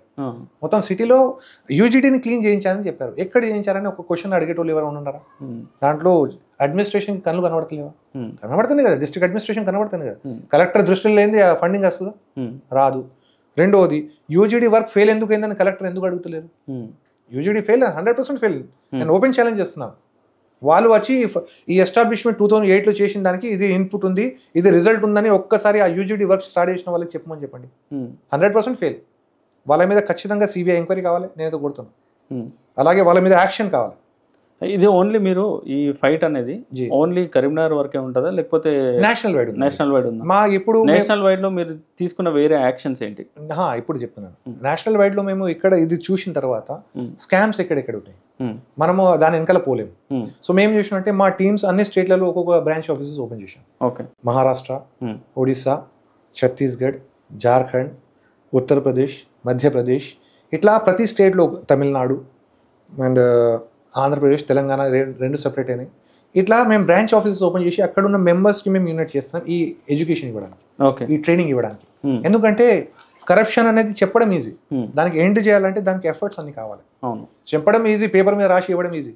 రేపు ఆయనకి లైఫ్ థ్రెట్ వస్తే ఆయన ప్రొటెక్ట్ ఎలా చేయడం అనేది ఎవరికి తెలియదు. సో మా సేఫ్టీ కన్సర్న్స్ చూసుకుంటూ మా మెంబర్స్కి డైలీ మాకు ఒక వాయిస్ కాన్ఫరెన్స్ ఉంటుంది ఎవ్రీ మార్నింగ్ ఉంటుంది. అది ఒక 15 minutes కాన్ఫరెన్స్ లో మేము ఆల్ డిస్ట్రిక్ట్ హెడ్స్ తోని, ఆల్ స్టేట్ హెడ్స్ తోని మేము డిస్కస్ చేస్తాం. మన దగ్గర ఇన్పుట్స్ ఏమేమి ఉన్నాయి, మనం ఏం చేయాలి నెక్స్ట్, మన దగ్గర ఏమైనా ప్రాబ్లమ్స్ వస్తే డిస్ట్రిక్ట్ అడ్మినిస్ట్రేషన్ కరెస్పాండెన్స్ ఎట్లా ఇవ్వాలి, ప్రాపర్ ప్రెజెంటేషన్ కూడా ఉండాలి. ఎందుకంటే ఒట్టిగా కంప్లైంట్ రాయడమే కాదు, మన దగ్గర ఎవిడెన్స్ ఉందా లేదా అది కూడా చూసుకోవాలి ఫస్ట్. ఏదో డైరెక్ట్లీ మేము ఇట్లా బ్లేమ్ చేసేసినాం అంటే అది కూడా తప్పు. ఎవరిని కూడా తప్పు పట్టడానికి లేదు, అన్యాయం చేసిన వాళ్ళకి పట్టుకోవాలి, కానీ అన్యాయం చేయని వాళ్ళకి ఎందుకు పట్టుకుంటాము? సో ఆ థ్రెట్ ని ఎలా మనం ప్రివెన్షన్ చేసుకోవచ్చు, మనము ఎలాంటి జాగ్రత్తలు తీసుకుంటే మనం ఫ్యూచర్ లో ఈ యాంటీ సోషల్ పీపుల్ తో థ్రెట్ తోని మనము బతకవచ్చు. ఎందుకంటే మనం ఎప్పుడైతే తప్పుడు వ్యక్తి మీద ఏలు ఎత్తినామో అప్పుడు మన మీద ఖచ్చితంగా యాక్షన్ వస్తుంది. ఎందుకంటే వాళ్ళు మనల్ని యాంటీగానే అనుకుంటారు, వాళ్ళు మనకేం సపోర్ట్ చేయరు. అసంటప్పుడు మనం వాళ్ళ దగ్గర నుంచి మనం కాపాడుకోవాలి, ప్లస్ మన టీం ని కూడా కాపాడుకోవాలి. అందువల్ల మేము కరెక్ట్ ప్రాపర్ గైడెన్స్ కు మేము యాక్ట్ ఇండియా అని ఒక టీం పెట్టేసి, anti corruption team national wide గా ప్రాపర్ ప్రూఫ్స్ ఉంటే ఖచ్చితంగా దీన్ని ఏం చేస్తామంటే మేము ఈ ఇప్పుడు ఎగ్జాంపుల్ చూపిస్తాను మీకు చూడండి. ఇక్కడ ఈ అపీల్లో నాట్ ఓన్లీ పంపించాము మేము, ఇక్కడ copy communicated to commissioner and district collector. ఇప్పుడు మీరు చాలా విషయాలు చెప్పారు మాకు, అందులో మీ దగ్గరికి మేము ఇట్లా చిన్న వర్క్ ఉంది ఒక ఆఫీస్లో, వాళ్ళు డబ్బులు ఇస్తేనే చేస్తామంటున్నారు అని చెప్పేసి ఎవరైనా వచ్చారా మీ దగ్గరికి? చాలా మంది వచ్చారండి. వాళ్ళకి ఎట్లా మీరు ఎట్లా గైడ్ చేస్తారు, వాళ్ళను ఆ సిచ్యువేషన్ నుంచి ఎట్లా బయట తీసుకొస్తారు? ఏంటంటే చెప్పంగానే మనము ఒకటి ఎగ్జాంపుల్ చెప్తాను, నాకు ఇట్లా బ్లాక్మెయిల్ చేసి నాకు పైసలు అడుగుతున్నాడు, లంచం అడుగుతున్నా అంటే దానికి 100% ట్రస్ట్ చేయాలని లేదు. ఎందుకంటే సొంత లాభాల కోసం చాలా మంది మనల్ని మిస్యూజ్ కూడా, మన సర్వీసెస్ మిస్యూజ్ చేయడానికి కూడా ఉంటుంది. సో వాళ్ళని ఎట్లా రెక్టిఫై చేయడం, వాళ్ళ ప్రాబ్లమ్స్ ఏంటి మొత్తం వింటాం ఫస్ట్. విన్న తర్వాత ఎవిడెన్స్ ఏముందని అడుగుతాం. ఎవిడెన్స్ లేకపోతే ఇప్పుడు సపోజ్ నేను వితౌట్ ఎవిడెన్స్ నేను ఎవరైనా కంప్లైంట్ పెడితే రేపు నేను డిఫాల్ట్ వస్తాను. సో ఆ ఎవిడెన్స్ ఎక్కడ క్రియేట్ ఉందా లేదా, ఒకవేళ ఆ వ్యక్తి అడుగుతుంటే ఇప్పుడు anti corruption bureau toll free number కూడా ఉంది 1064. ఎంతమంది తెలుసు అది? ఎవరు ఎవరు టోల్ ఫ్రీ నెంబర్ కొట్టి సార్ నాకు లంచం అడుగుతానంటే వస్తారా వాళ్ళు? రారు. గతంలో ఇది కూడా అయింది నాకు. ఒక డిఎస్పీ ర్యాంక్ ఆఫీసర్ డబ్బులు అడుగుతున్నారు సార్ అంటే ఆయన మీద మేము యాక్షన్ తీసుకున్నాం, హైయర్ ఆఫీసర్స్కి అప్లై చేయాలని చెప్పారు. ఎంత దారుణం అది. సో ఇట్లా చాలా మంది వస్తే మనం ఏం చేస్తామంటే సీక్రెట్ హైడింగ్ కెమెరాస్, చిన్న చిన్న డివైసెస్ ఉంటాయి చాలా. నేను మీరు అనుమతిస్తున్న ఒక డివైస్ చూపిస్తాను, మీ దగ్గర కూడా వచ్చినప్పుడు నేను నా సేఫ్టీ కోసం నేను పెట్టుకుంటాను. ఇప్పుడు మీరు మాది కూడా రికార్డ్ చేస్తాను కంపల్సరీ. ఎందుకంటే ఇప్పుడు చూడండి, ఇది ఎంత డివైస్ ఇది అప్ టు 16 hours వరకు మనం రికార్డ్ చేయొచ్చు, వాయిస్ రికార్డ్. ఇది జస్ట్ ఆన్ ఆఫ్ చేసి ఇట్లా పెట్టేసేయాలి. ఆన్ చేసిన తర్వాత ఒక రెడ్ లైట్ బ్లింక్ అవుతుంది. ఇది ఎక్కడైనా పెట్టుకోవచ్చు, మేము ఇట్లా కూడా పెట్టుకుని పోవచ్చు, ఎవరు అడిగేటోళ్ళు లేదు మాకు. మేము పెట్టుకుని వెళ్ళిపోతాం. వాడు మొత్తం చెక్ చేసినా కూడా మా సేఫ్టీ మా కన్సర్న్ మేము డివైస్లు పెట్టుకుంటాం. సో మా డివైసెస్ మాకు ఉన్నాయి. సేఫ్టీ మెజర్స్ లో మేము ఎలా రికార్డ్ చేయాలి, ఆ ఎవిడెన్స్ ని మళ్ళీ ఆఫీసర్స్ కి సబ్మిట్ చేయాలి కదా. ఒక తప్పుడు వ్యక్తి ఈయన లంచం తీసుకుంటా అంటే మా దగ్గర ప్రూఫ్ లేనప్పుడు ఏం చేస్తాం? So as a self concern గా మేము మా సేఫ్టీ మెజర్స్ లో మేము ఇలాంటి డివైసెస్ మేము మార్కెట్ లో అన్ని ఇప్పుడు ఎలక్ట్రానిక్ అన్ని దొరుకుతున్నాయి. సో దొరకదని కాదు, ఆన్లైన్ అమెజాన్ లో పోవచ్చు, మీరు ఎక్కడైనా చూడవచ్చు. సేఫ్టీ డివైస్ దొరుకుతున్నాయి. మన రికార్డింగ్ కోసం పర్పస్ కోసం మనం వాడుకోవడం తప్పు లేదు. సో ఎవిడెన్స్ ని మనము కరెక్ట్ యూజ్ చేయాలి. సో అయితే మీరు మీ దగ్గరికి అట్లా హెల్ప్ కావాలని వస్తే ఫస్ట్ వాళ్ళని డివైస్ ఫస్ట్ మేము వింటాం, ఆయన కరెక్ట్ పిటిషన్ కరెక్ట్ ఉందా లేదా, ఆయన చెప్పే విధానం కరెక్ట్ ఉందా లేదా. ఎందుకంటే ఆఫీసర్స్ ని ఇరికేయడం మా లక్ష్యం కాదండి. ఇప్పుడు ఆయన స్వంత లాభాల కోసం ఆయన పైసలు తినిపించి కూడా పని చేయించుకుంటాడు. సో వాళ్ళ వెనకాల వెళ్ళి మేము వాళ్ళని పట్టియడం మాకు సంబంధం లేదు దానికి. ఎవరైతే మా దగ్గర బాధ్యులు వస్తారో, మా దగ్గర సరే ఇది ప్రాబ్లం ఉంది, మాకు ఇట్లా హరాస్మెంట్ చేస్తున్నాడు, పాస్పోర్ట్ కోసం 500 అడుగుతున్నాడు, వీళ్ళ దగ్గర రిజిస్ట్రేషన్ సర్టిఫికేట్ కోసం ఇట్లా అడుగుతున్నారు అంటే వాళ్ళ కోసమే మేము మా టీమ్ ని ఫామ్ చేస్తాం.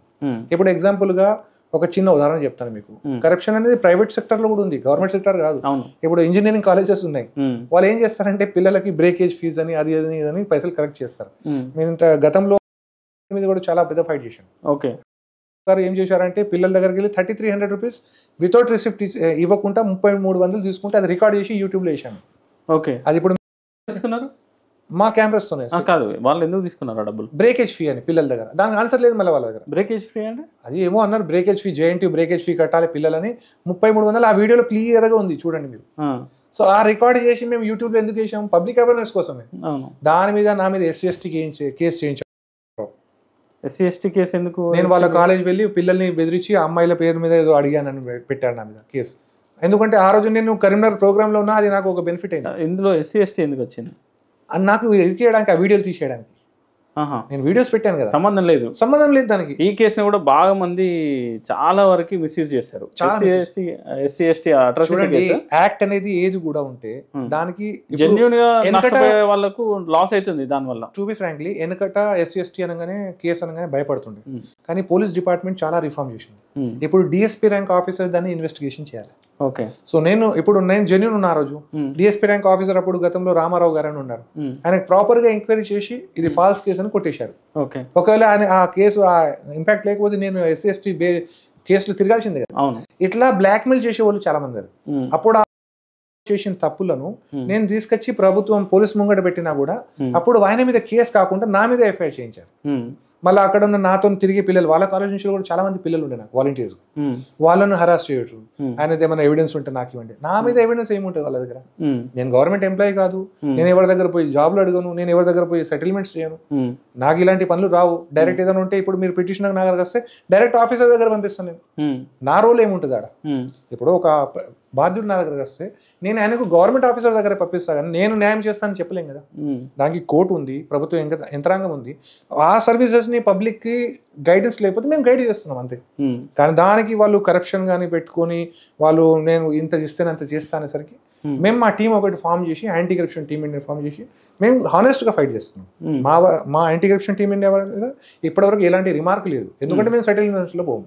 మా టీం మెంబర్స్ కి ఒకటే ఇష్యూ, ఏదైనా తప్పు వస్తే టీం వర్క్ చేయండి, ఎవిడెన్స్ తీసుకుపోయి ఆఫీసర్స్ కి ఇవ్వండి.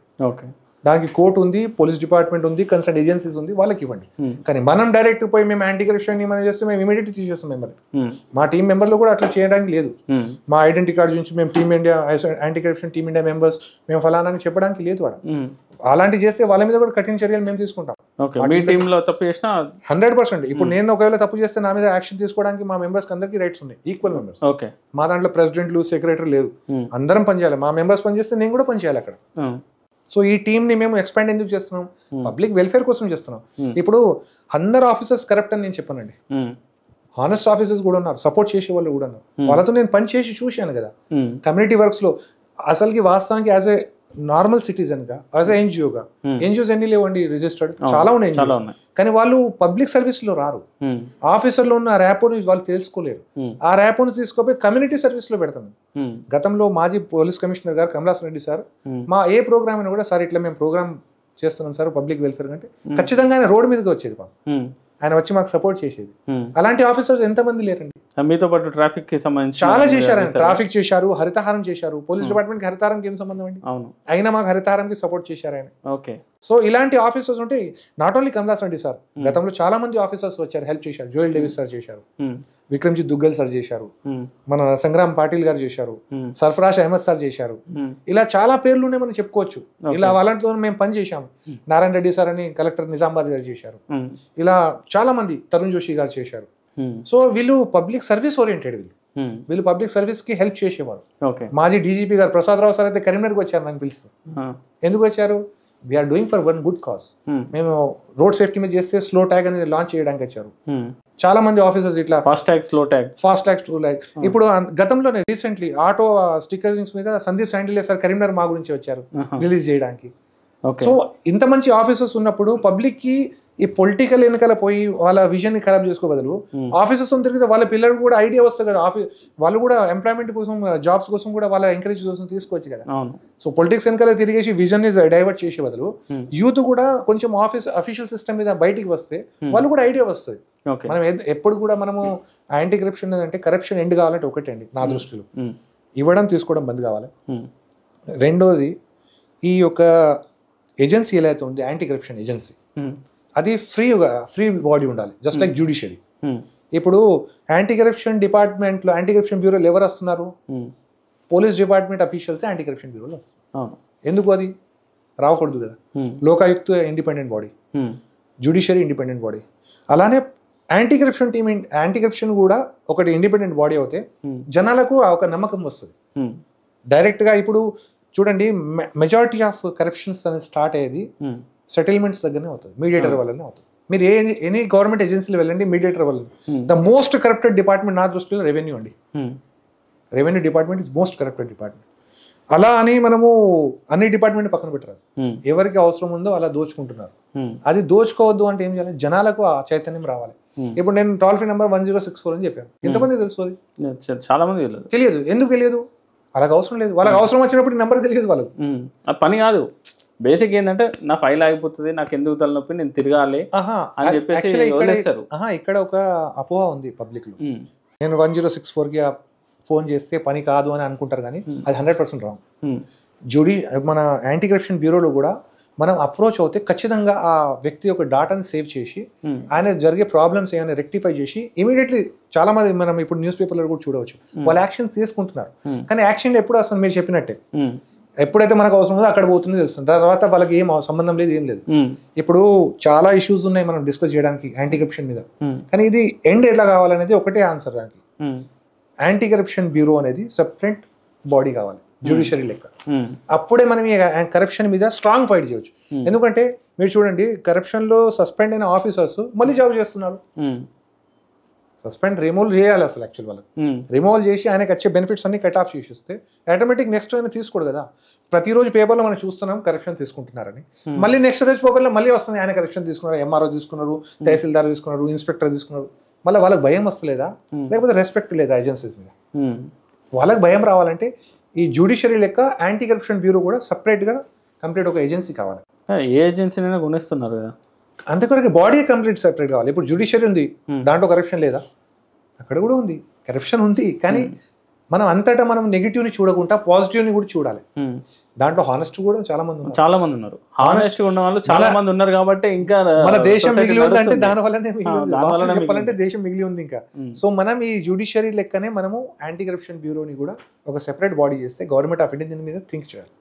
ప్లస్ ఈ కరప్షన్ దీనికి సంబంధించి కూడా మీరు ఏమైనా లెటర్స్ రాయొచ్చు కదా? చాలా రాశాను. టు బి ఫ్రాంక్లీ నేను దీని మీద కూడా రాశాను. రిప్లై అంటే కన్సర్న్ టు ద చీఫ్ సెక్రటరీకి ఆన్సర్ వస్తుంది, మనకు ఆన్సర్ రావాలి కదా. వచ్చే వరకు మనం పోరాడుతూనే ఉంటాం.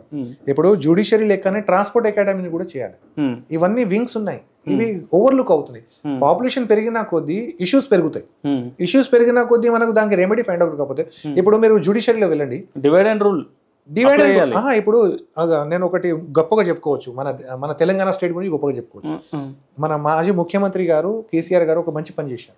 ఏమని చేశారంటే, ఈ డిస్ట్రిక్ట్స్ ని చిన్న చిన్న చేసేసి ఎక్కడిదక్కడ డిస్ట్రిక్ట్ కలెక్టరేట్ చేసేసారు. దానివల్ల వర్క్ డిస్ట్రిబ్యూషన్ తగ్గింది కదా. ఇప్పుడు ఎక్కడైనా మెట్పల్లిలో వర్క్ కావాలంటే కరీంనగర్ వస్తుండే ఆయన ఫస్ట్. ఇప్పుడు ఇలా వర్క్ ని డివైడ్ చేయండి. ఫస్ట్ పాపులేషన్ పెరిగింది, పాపులేషన్ పెరిగిన కొద్దీ దీన్ని డివైడ్ చేస్తేనే మనం దీనికి సెటరేట్ చేయవచ్చు. సో దీనికి ఫైండ్ అవుట్ చేయాలంటే ఫస్ట్ గవర్నమెంట్ ఏజెన్సీస్ ని స్ట్రాంగ్ చేయాలి, వాళ్ళ పనిష్మెంట్ సీరియస్ చేయాలి. అప్పుడే మనం దీనికి క్రబ్ చేయవచ్చు కరప్షన్. అలాగే మనము పబ్లిక్ ని కూడా ఎడ్యుకేట్ చేయాలి. ఇప్పుడు లంచం తీసుకోవడం తప్పు కాదు, లంచం ఇవ్వడం కూడా తప్పే. మీ స్వార్థం కోసం, నా స్వార్థం కోసం నేను పోయి ఇచ్చడం కూడా తప్పేది. సో లంచం ఇవ్వద్దు. కానీ అట్లాంటి సిచ్యువేషన్లకు నెట్టేస్తాను కదా కామన్ మ్యాన్ ని. అది మనం కూడా కొన్నిసార్లు క్రియేట్ చేసాం. ఒక 10% అట్లా ఉంటే 50% ఇచ్చి పని చేయించుకోవటం ఉన్నారు సొసైటీలో. ఒక ఆఫీసర్కి ఈ పని ఇచ్చేస్తే, పైసలు ఇచ్చేస్తే పని అయిపోతుంది. మరి అది ఎక్కడ కనబడుతుంది? అదే వెంకట సామెత ఉండే తెలుగులో, దొరికితే దొంగ, దొరకకపోతే దుర. ఇది గంతే ఉంది. సో ఇక్కడ మనము కరప్షన్ ని కరెంట్ చేయాలంటే ఇలాంటి వాళ్ళను కూడా మనము ఆపాలి, ఇచ్చే వాళ్ళను కూడా ఆపాలి. ఇచ్చేవాళ్ళు లేకపోతే తీసుకునేవాడు ఎక్కడికి వెళ్ళొస్తారండి? స్టేజ్ ఆన్సర్ ఇది. మనం ఇవ్వద్దు అనుకున్నప్పుడు ఎవరు మన దగ్గర, ఇప్పుడు ఘనశ్యామ్ మోజాకి లంచం అడగాలంటే వాళ్ళకి నిద్ర రాదు. ఎట్లా? నేను ఇవ్వ కదా. సో అలాంటప్పుడు నాకు అడిగే ఛాన్స్ లేదు ఆయన దగ్గర. ఇది అడిగే వాళ్ళు కూడా తెలుసు ఎవరు ఇస్తారు ఎవరు ఇవ్వరని. అలాంటి వాళ్ళనే దగ్గర తీసుకుంటారు వాళ్ళు కూడా. అదే అట్లా లాస్ అయ్యే వాళ్ళే ఎక్కువ మంది ఉన్నారు అంటున్నాను. లాస్ అంటే లాస్ అనేది చెప్పలేము. కామన్ మ్యాన్ మీరు చిన్న చిన్న వ్యక్తులను తీసుకుంటే వాళ్ళకు బ్యాక్గ్రౌండ్ ఉండదు, ఏముండదు. వాళ్ళకు సరే మాకు సపోర్ట్ చేసే వాళ్ళు ఎవరు, మాకు ఇంతకు మించిన ఆప్షన్ లేదు అనే సిచ్యువేషన్ ఉన్న వాళ్ళను వీళ్ళు టార్గెట్ చేస్తే వాళ్ళు ఖచ్చితంగా లంచం ఎంతో కొంచెం ఇచ్చేసి పని చేయించుకుంటారు. I agree with your word కదా. నేను అరవింద్ గారు ఈ వర్డ్తో నేను ఎందుకు అగ్రీ అయినా అంటే, ఇక్కడ పబ్లిక్కి ఒక ఏజెన్సీ ప్లాట్ఫామ్ లేదు, నాకు ఇక్కడ జస్టిస్ జరుగుతుంది. అందుకొరకు ఈ మీడియేటర్లో గేమ్ నడుస్తుంది. అందుకొరకు జ్యుడిషియరీ లెక్కని ఇది యాంటీ కరప్షన్ బ్యూరోని కూడా సెపరేట్ ఏజెన్సీ చేసేస్తే పబ్లిక్కి డైరెక్ట్ ఐడియా వస్తుంది. ఆ వింగ్ తోని ఎలాంటి కనెక్షన్స్ ఈ లోకల్ అథారిటీస్ కి ఉండదు. They will independently they form the team, they do their level best. ఇప్పుడు ఉన్న ప్రజెంట్ ఉన్న యాంటీ కరప్షన్ బ్యూరోలో సివి ఆనంద్ సార్ చాలా బాగా చేస్తున్నారు. వాళ్ళకు కమ్యూనికేషన్ లో ఎక్కడ కూడా గ్యాప్ ఇస్తలేరు. అది ఏ అథారిటీ అయినా, ఏ ఏజెన్సీ అయినా కూడా వాళ్ళ మీద ఇమీడియట్లీ యాక్షన్ తీసుకుంటున్నారు. ఇలాంటి ఆఫీసర్స్ పాస్ట్ లో ఉంటే ఈ ఇంకో కొంచెం కరప్షన్ తగ్గేది కదా. ఇప్పుడు సివి ఆనంద్ సార్ చేసే ప్రాక్టీస్ ఎందుకు? హెల్ప్ చేయడానికి కదా పబ్లిక్ కి. సివి ఆనంద్ సార్ చెప్పే మెసేజ్ ని పబ్లిక్ ఎంత వరకు రిసీవ్ చేసుకుంటున్నారు? ఇవ్వద్దు అని చెప్పినా కూడా వాళ్ళు ఇచ్చుకుంటూ ఇరుకుతున్నారు కదా, తీసుకుంటూ కూడా ఇరుకుతున్నారు కదా.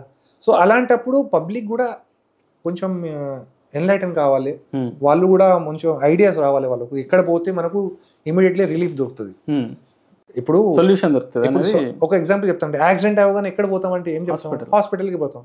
ఇది కూడా యాక్సిడెంటల్ గా అవుతుంది. దీన్ని యాక్సిడెంటల్ గా కాకుండా మనం ఎక్కడైనా కరప్షన్ ని, సరే మీకు చదువు రాదు కావచ్చు, మిమ్మల్ని అడుగుతున్నాడు, పక్క వాళ్ళని అడగచ్చు, మళ్ళీ నాకు ఇట్లా అడుగుతున్నారు, మళ్ళీ ఏం చేయాలని. దాంట్లో కూడా చాలా ఇష్యూస్ ఉన్నాయండి. చాలా మంది ఇప్పుడు సెల్ఫ్ మనీ మైండెడ్ అయిపోయారు, షార్ట్ కట్ రెవెన్యూ ఎలా అలాంటి వాళ్ళ దగ్గర కూడా ఇరికి పాపం అమాయకులు కూడా ఇరికిపోతున్నారు. మీడియేటర్ల వల్ల వాళ్ళు సగం తీసుకుని వాళ్ళు సగం ఇచ్చేసి వీళ్ళ పని చేస్తున్నారు. కానీ ఈ అమాయకులకు కూడా డైరెక్ట్ అప్రోచ్ ఉండేటట్టు ఇప్పుడు 1064 ఉంది, దాని మీద చాలా పబ్లిసిటీ చేయాలి మనం. యాంటీ కరప్షన్ మీద కూడా చాలా పబ్లిసిటీ చేస్తేనే ఈ కరప్షన్ ని మనం తగ్గివచ్చు. అలాగే మనము పబ్లిక్ ని రీచ్, ప్రతిరోజు మనం పోయి ప్రతి ఒక్కరిని పట్టేదే చెప్పలేము. సో పబ్లిక్ కి large mass publicity, just like ఇప్పుడు ఎలక్షన్ కమిషన్ ఉంది, డైలీ మార్నింగ్ రేగానే ఓటేయండి ఓటేయండి మెసేజ్ వచ్చినట్టు వాళ్ళకు కూడా కరప్షన్ ఉంటే మాకు 1064 చేయండి, 1064 చేయండి అని పబ్లిసిటీ చేస్తే బాగుంటుంది. This is my message to the people. End the corruption, fight for the corruption and stand for the nation. అప్పుడే మనం ఈ దేశానికి మనం ఏమైనా చేయగలుగుతాం. రాబోయే జనరేషన్ మనం చూస్తుంది, మనం ప్రజెంట్ జనరేషన్ లో ఉన్నాము, కానీ రాబోయే జనరేషన్ మనల్ని ఫాలో చేస్తుంది. ఇప్పుడు ఇవన్నీ నెక్స్ట్ జనరేషన్ కి ఇంకా పెద్ద తలనొప్పి తెచ్చే పనులే. 100% పాపులేషన్ పెరిగింది అంటే ఖచ్చితంగా ఇష్యూస్ పెరిగింది. ఇష్యూస్ పెరిగిందంటే ఏదైనా కాంప్లికేషన్స్ పెరుగుతున్నట్టు. అందరూ ఒకలాగా, మీ లెక్క నా లెక్క అందరూ ఒకలాగా ఆలోచించలేరు కదా. ఇప్పుడు మీరు ఆలోచించిన నేను ఆలోచించలేను. సో అలా 140 కోట్ల జనాభా ఇప్పుడు ఉంది, ఫ్యూచర్ లో 160 కోట్లు అయితే 200 కోట్లు అవుతుంది. ఆ జనాభాని ఎట్లా ఆపరేట్ చేయాలి, వాళ్ళని ఎట్లా సేవ్ చేయాలి? ఇది ఒక మనిషితో చేసే పని అయితే కాదండి, దేశమంతటా అందరు కలిసి చేసే పని ఇది. కరప్షన్ ఎండ్ చేయాలంటే అందరు కలిసి పని చేయాలి. ఇక్కడ కరీంనగర్ లో కరప్షన్ అవుతుంది, ఢిల్లీలో అవుతుంది అంటే నేను చెప్పలేను. అంతటా కరప్షన్ ఉంది. ఇట్స్ లైక్ అనే వైరస్. కోవిడ్ కూడా తక్కువ తిరిగింది, కానీ ది కరప్షన్ అనేది ప్రతి లైఫ్లో ఎక్కడో కాడ కలిగింది. అది నాకు కూడా కలిగింది ఒకసారి కావచ్చు. సో నేను ఎడ్యుకేట్ అయినా, నేను చెప్పగలుగుతున్నాను. నాకు వెనకట నాకు పాస్ట్లో ఏమైందో నాకు తెలియదు కదా. ఏదో రూపంగా నేను లైసెన్స్ కోసం కావచ్చు, ఎక్కడో కావచ్చు, నేను కూడా ఎవరికైనా కూడా కన్సిడర్ చేయాల్సిందే కావచ్చు. సో నేను కూడా లేకపోతే 100% అవేర్నెస్. ఇప్పుడు నేను కొన్ని నేర్చుకున్నాను, నేను 10 మందికి చెప్తున్నాను. అదే 10 మంది దగ్గర ఉన్న గ్రూప్ డిస్కషన్ చేస్తే మనం ఈ వ్యాధిని ఖచ్చితంగా మొత్తానికి తీసేయచ్చు. ఇది ఓన్లీ జస్ట్ కరప్షన్ కాదు, ఇది మన సమాజానికి మొత్తం చీడ పురుగు. అది మొత్తానికి మనకు డ్యామేజ్ చేసేస్తుంది. ఇది కోవిడ్ కన్నా డేంజర్ వాస్తవం చెప్పాలి. 100% డేంజర్. నేను ఒకటే విజ్ఞప్తి అందరికి మీ మాధ్యమంలో మీ ద్వారా ప్రజలకు ఒకటి చెప్పాలనుకుంటున్నాను. విజిలెంట్గా ఉండండి. కరప్షన్ రిపోర్ట్స్ ఏమైనా వస్తే భయపడకండి. పబ్లిక్కి మీరు హెల్ప్ చేయండి. ఎవరైనా కరప్షన్ వాళ్ళకి ఐడియా లేదు కావచ్చు, మీకు ఐడియా ఉంటే హెల్ప్ చేయండి. సంబంధించిన అధికారులను ఇన్వాల్వ్ చేయండి. అప్పుడు మనం ఈ కరప్షన్ని కరప్ట్ చేయొచ్చు. మళ్ళీ ముఖ్యంగా ఎవిడెన్స్ ఉంటేనే మీరు ముంగట అడిగేయండి. ఎవిడెన్స్ లేకపోతే అడిగేయకండి. ఎందుకంటే మిస్టేక్ ఉండకుండా చూసుకోవాలి ఖచ్చితంగా. ఎందుకంటే ఎవిడెన్స్ లేకపోతే ఈయన డిఫేమ్ అవుతాడు. రేపు ఫాల్స్ అలిగేషన్ చేసిండు, ఆయన కేసు పెడితే ఈయన ఉల్టాలో పడిపోతాడు. సో ఎవిడెన్స్ ఉన్న తర్వాతనే మనము దీని మీద యాక్షన్ తీసుకోవాలి. అన్నెసెసరీ అన్వాంటెడ్గా కూడా అమాయకులను కూడా పైసలు ఇచ్చి ఇరికేయద్దు. ఎందుకంటే చాలా మంది ఎట్లా కూడా చేస్తున్నారు, వాళ్ళ బెనిఫిట్స్ కోసం సార్ ఒక ఎన్వలప్ పెట్టేసి ఇచ్చేస్తున్నారు, వాళ్ళు ఇరుకుతున్నారు. అట్లా కాకుండా జెన్యున్గా ఉంటే ఆఫీసర్కి చెప్పండి, వాళ్ళు they are well qualified, well trained కూడా, వాళ్ళు రెక్టిఫై చేస్తారు. మనం ఇవ్వాలి దానికి రెక్టిఫై. ఎవిడెన్స్ ఉంటే వాళ్ళే లోపడేస్తారు కదా. ఆ evidence lack of evidence is a lapses. Evidence లేకపోయినా కూడా మీరు కేసు వేసినా కూడా కోర్టులో కొట్టిస్తారు. అప్పుడు ఏం చేస్తారు? అంతే, ఫ్రీగా తిరుగుతారు ఆయన. So evidence is most important. అలాగే నమ్మండి, వాస్తవానికి ఏజెన్సీస్ ఉన్నాయి, వాళ్ళని నమ్మండి. ప్లస్ మనకు ఒకవేళ అనిపిస్తుంది ఏజెన్సీ హెల్ప్ చేస్తలే అంటే దానికి జ్యుడిషియరీ ఉంది. జ్యుడిషియరీ కూడా అప్రోచ్ కావచ్చు. లోకాయుక్త కూడా ఉంది. లోకాయుక్త ఎంతమందికి తెలుసు ఇక్కడ? ఎవరు లేదు. లోకాయుక్త వెళ్ళి మనము ఒక ఆఫీసర్ ఇట్లా చేస్తున్న తప్పు అంటే ఆయన మీద ఖచ్చితంగా ఇష్యూస్ కంపల్సరీ యాక్షన్ తీసుకుంటారు. కానీ పబ్లిక్కి ఎడ్యుకేషన్ లేదు, పబ్లిక్కి రీచ్ అవుతలేదు మెసేజ్. ఇప్పుడు ఒక ఎగ్జాంపుల్ చిన్నగా చెప్తాను మీకు. ఈ మాధ్యమంలోనే 13th పే కమిషన్ లో వాటర్ బెడ్ నుంచి వెళ్ళి మున్సిపల్ కార్పొరేషన్ వాటర్ ట్యాంక్ ఉంది కదా, అక్కడ పైప్ లైన్ వర్క్ వచ్చింది. దగ్గర 13 కోట్లతో వేశారు. అది పైప్ లైన్ లేదు, ఏం లేదు, 13 కోట్లు తిన్నారు వాళ్ళు. 13th పే కమిషన్ పైసలు ఎక్కడ పోయినాయి, పైప్ లైన్ ఎక్కడ ఉన్నాయంటే ఎవరు ఆన్సర్ ఇవ్వాలి, మీరు పోయి అడగచ్చు. మీరు డైరెక్ట్ ప్రూఫ్స్ ఉన్నాయి. 100% ఉంది. ఆర్టీఎల్ ఏం చేసుకోవాలి, ఇవన్నీ ఫ్రేమ్ కట్టించుకొని ఇంట్లో పెట్టుకోవాలి తప్ప ఇంకేం లేదు. సొల్యూషన్ దొరకదా? మీరు ఫైట్ చేసినా దొరకట్లేదా? ఇప్పుడు చూడండి, నేను ఎగ్జాంపుల్ మీకు హైకోర్టు చూపించాను. 2018 to 2024 ఏం ఆన్సర్ ఇవ్వాలి మీకు? ఇప్పుడు కోర్టు జ్యుడిషియరీయే ఇంత డిలే చేస్తుంటే ఇక మనకు ఆప్షన్ ఏముంది? లాట్ ఆఫ్ పెండింగ్ కేసెస్ ఉన్నాయి ఇక్కడ, నెంబర్ ఆఫ్ కేసెస్. ఇప్పుడు చూడండి, జ్యుడిషియరీలో కూడా రిఫార్మ్ రావాలండి. ఎందుకంటే జ్యుడిషియరీకి నెంబర్ ఆఫ్ కేసెస్ అయిపోయినాయి, పెండెన్సీ ఆఫ్ కేసెస్ బాగోయి, జడ్జెస్ తక్కువ అయిపోయారు. ఎక్కడికి వెళ్ళి జడ్జిమెంట్ ఇస్తారు? ఇప్పుడు నేను మళ్ళీ కమిషనర్ అపాయింట్ చేయాలంటే నేను అప్రోచ్ కావాలి, ఫీ కట్టాలి, దాని తర్వాత దానికి డైరెక్షన్స్ వస్తే అప్పుడు నాకు కమిషనర్ అపాయింట్ అయ్యి ఇది యూజీడీ ఉందా లేదా అనేది కూడా కన్ఫర్మ్ కావాలి. సో నేను నా ఫైట్ చేస్తున్నాను, ఇష్టపెట్టది టైం టేకింగ్ ప్రాసెస్ 100%. అది నేను బతుకున్నంత సేపు అయితే ఎక్కడున్నా కాడ వాళ్ళని దొరకబట్టి బయట పెడతా. కరీంనగర్ ప్రజల ముంగట ఖచ్చితంగా పెడతాను. ఆన్సరబుల్ వాళ్ళే కావాలి. ఎందుకంటే ఈ నమ్ముకున్న ఓటేసిన రాజకీయ నాయకులు అందరు కుంభకోణమై. మీకేమైనా పర్సనల్గా పొలిటికల్ ఇంట్రెస్ట్ ఉందా? నాకు లేదండి. మీరు ఇంత ఫైట్ చేస్తున్నారు, రేపు తెల్లారి పొలిటికల్ రావాలంటే నేను కూడా పొలిటికల్ ఎంటర్ అవుతా అని చెప్పేసి కరెక్ట్ క్వశ్చన్ వేశారు. పొలిటికల్ రావాలంటే నేను 2004లో వచ్చేది. ఆర్గనైజేషన్స్ పట్టుకుని ఎందుకు అడిగేది? అంటే ఇది గ్రౌండ్ వర్క్ అనుకోవచ్చు కదా. గ్రౌండ్ వర్క్ అనేది సరే, ఫ్యూచర్లో ఒకవేళ బెనిఫిట్ ఆఫ్ కమ్యూనిటీ అవుతే నేను పొలిటిక్స్లో రావాలనుకుంటే నాకైతే ఇంట్రెస్ట్ లేదు. నేను ఉన్నంతసేపు అయితే నాకైతే ఇంట్రెస్ట్ లేదు, టు బి ఫ్రాంక్లీ. ఒకవేళ నా టీమ్ ఆఫ్ మెంబర్స్ వస్తే మా టీం మెంబర్స్ నిలబడిపిస్తా. ఇప్పుడు గతంలో మన అరవింద్ కేజ్రీవాల్ గారు ఉన్నారు ఎగ్జాంపుల్. దానికోసం మీరు ఇప్పుడు చేస్తున్నారు. నాకు అవసరం లేదండి. I don't believe in politics. ఎందుకంటే మన దేశం contribution 100% contribution of equal citizens. మన ఉన్న ప్రతి సిటిజన్స్ ఒక కాంట్రిబ్యూషన్తోనే మన దేశం తయారవుతుంది. దానికి పొలిటికల్ ప్లాట్ఫామ్ ఎందుకు కావాలి? నేను చేసే సర్వీస్ పొలిటికల్గా లేదా? వాళ్ళు డబ్బులు సర్వీస్ చేయాలనుకున్న వాళ్ళు ఇలానే వాళ్ళు బ్యానర్ పెట్టుకుని డబ్బులు కొట్టుకుంటారు. నేను పని చేసి చూపిస్తున్నాను మీకు అంతే. ఇప్పుడు మీరు నాకు ఆ క్వశ్చన్ అడిగే ఆలోచన ఎందుకు వచ్చిందంటే నా పనిని చూసి చెప్పారు మీరు. నేను పొలిటిక్స్లో వస్తున్నారా? అందరు పొలిటిక్స్లో పోతే ఇది ఎవరు చేయాలి మళ్ళీ? వాస్తవానికి సోషల్ సర్వీస్ అనేది దీనికి ఒకటి రిటైర్మెంట్ లేదు. అందుకని ఈ ప్లాట్ఫామ్ నేను చూస్ చేసుకున్నాను. ఓకే. అపార్ట్ ఫ్రమ్ దట్ నా బతుకు తెరువు కోసం నేను ఎంప్లాయ్మెంట్ మీ ఇన్స్పిరేషన్ ఏంటంటే స్టార్ట్ నా ఇన్స్పిరేషన్ మా పేరెంట్స్ ప్లస్ మాజీ పేరెంట్స్ కూడా ఏమన్నా సోషల్ ఎన్జిఓ టైప్ ఏమన్నా? లేదండి, వాళ్ళు బిజినెస్ మ్యాన్ ఉండే. ఫాదర్ కంప్లీట్ ఎక్స్పైర్ అయ్యారు లాస్ట్ 2 years అవుతుంది. ఓకే. సో నా inspiration my father and mother plus my Guruji Rajiv Ratan గారు రీసెంట్లీ చనిపోయారు పాపం. ఓకే. ఆయన మాజీ డీజీ ఇక్కడ ఎస్పీగా ఉన్నప్పుడు ఈ పొజిషన్కి రావడం కారణం కూడా ఆయననే. ఓకే. అలాగే నాకు టైం టు టైం సపోర్ట్ చేసిన 3 వ్యక్తులు నేను లైఫ్లో మర్చిపోలేదు. నా 2 బిడ్డలు ప్లస్ మా మదర్. ఓకే. వీళ్ళు అవుట్ రైట్ సపోర్ట్ చేశారు. ఓకే. నాకు వాళ్ళ సపోర్ట్తోనే నేను ఈరోజు ఈ స్టేజ్కి వచ్చాను. వాళ్ళ ఆఫీసర్స్లో చాలామంది ఉన్నారు. దాంట్లో ముఖ్యంగా నేను Vikramjit Duggal sir plus Prasadarao sir plus మన కమలాసన్ రెడ్డి సార్, అలాగే మన మాజీ డీజీపీ గారు B Prasadarao sir, Anjan Kumar sir, వీళ్ళ ఇన్స్పిరేషన్స్తో నేను ఒక కమ్యూనిటీ సర్వీస్ని టు బి ఫ్రాంక్లీ ఇవాళ శ్మశాన వాటిగా ఈ రోజు ఉండడానికి కారణం కూడా మన మాజీ కలెక్టర్ గారు Sarfaraz Ahmed sir. Okay. First day ఆయన ఎప్పుడైతే కలెక్టర్గా ఛార్జ్ చేశారో, సార్ నాకు ఇట్లా ఉంది శ్మశాన వాటిగా, Ojha I know about you, నేను నీకు ప్రామిస్ అయితే చేయలేను, కానీ వెళ్ళే ముందు నేను ఖచ్చితంగా దీనికి ఏదో ఒకటి చేసి వెళ్తాను, అందుకని రిజల్ట్ చూడవచ్చు. సో ఇంత మంచి ఆఫీసర్ ఉన్నప్పుడు నాకు పొలిటిక్స్ ఎందుకండి? ఇప్పుడు నాకు ఆఫీసర్ సపోర్ట్ దొరికింది కదా, మంచి చేయడానికి చాలా మంది. ఇప్పుడు చూడండి, ఆఫీసర్స్ ఉన్నప్పుడు నేను కరీంనగర్ నుంచి ములుగు వెళ్ళి అక్కడ సంగ్రామ్ సింగ్ పాటిల్ సార్ అని ఎస్పీగా చేశారు. I went number of times అక్కడ ప్రోగ్రామ్స్ చేయడానికి. ఎందుకు వెళ్ళాను? నా టీం కన్సిడర్ చేసింది, మా టీం మెంబర్స్ అక్కడికి వచ్చారు, మేము అక్కడ వెళ్ళాము. అంటే ఒక ఆఫీసర్ మంచి చేసినప్పుడు మనం పోయి చేసి తప్పు ఏముందండి, సపోర్ట్ చేయాలి. నిజామాబాద్ వెళ్ళాను నేను, తిరగలేని స్టేట్ ఉంది నేను రోడ్ సేఫ్టీ. ఈవెన్ నేను కరీంనగర్ టు కాశ్మీర్ అనే ప్రోగ్రామ్ పెట్టి అక్కడ రోడ్ సేఫ్టీ చేసి ఇచ్చాను. Okay. Last year Karimnagar to Kashmir అని 1000 days ప్రోగ్రామ్, ఒక రోజు కోసం శ్రీనగర్ పోయి అక్కడ లాల్ చౌక్లో ఒక బోర్డు పెట్టి గిఫ్ట్ డిస్ట్రిబ్యూషన్ ప్రోగ్రామ్ చేసి. ఓకే. సో కరీంనగర్లో సపోర్ట్ దొరికింది, కాశ్మీర్లో సపోర్ట్ దొరికింది. దానికి మనము ఎవరికి ఎక్స్పెక్టేషన్స్ ఎందుకు మనం? So benefits are there. If we do something definitely will get something. So సొసైటీకి మనం చేసే దానికి బెనిఫిట్ నాకు ఒకటి ఏమవుతుందంటే, వినేవాళ్ళు చాలా మంది వస్తున్నారు. ఓకే. వింటే చెప్పబుద్ధి అవుతుంది, చెప్తే వాళ్ళు మారుతారు, ఖచ్చితంగా మారుతారు. అలాగని వాళ్ళను మనము రాంగ్ డైరెక్షన్స్లో పంపేది.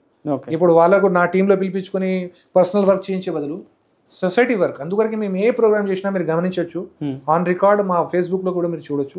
ఎవ్రీ ప్రోగ్రామ్ ఆన్ రోడే ఉంటుంది మాది. ఏదో టెంటులు వేసుకొని పెద్ద పెద్ద ఫంక్షన్ హాల్లో పెట్టుకొని డ్రామా పెట్టేసి ఫోటోలు పెట్టేసి. అది ఓపెన్ ఛాలెంజ్ నాది. 20 ఏళ్ళ సర్వీస్లలో ఏ ఒక్క దగ్గర కూడా నా ఒక ఫోటో చూపించండి ప్రోగ్రామ్లో. ఓకే.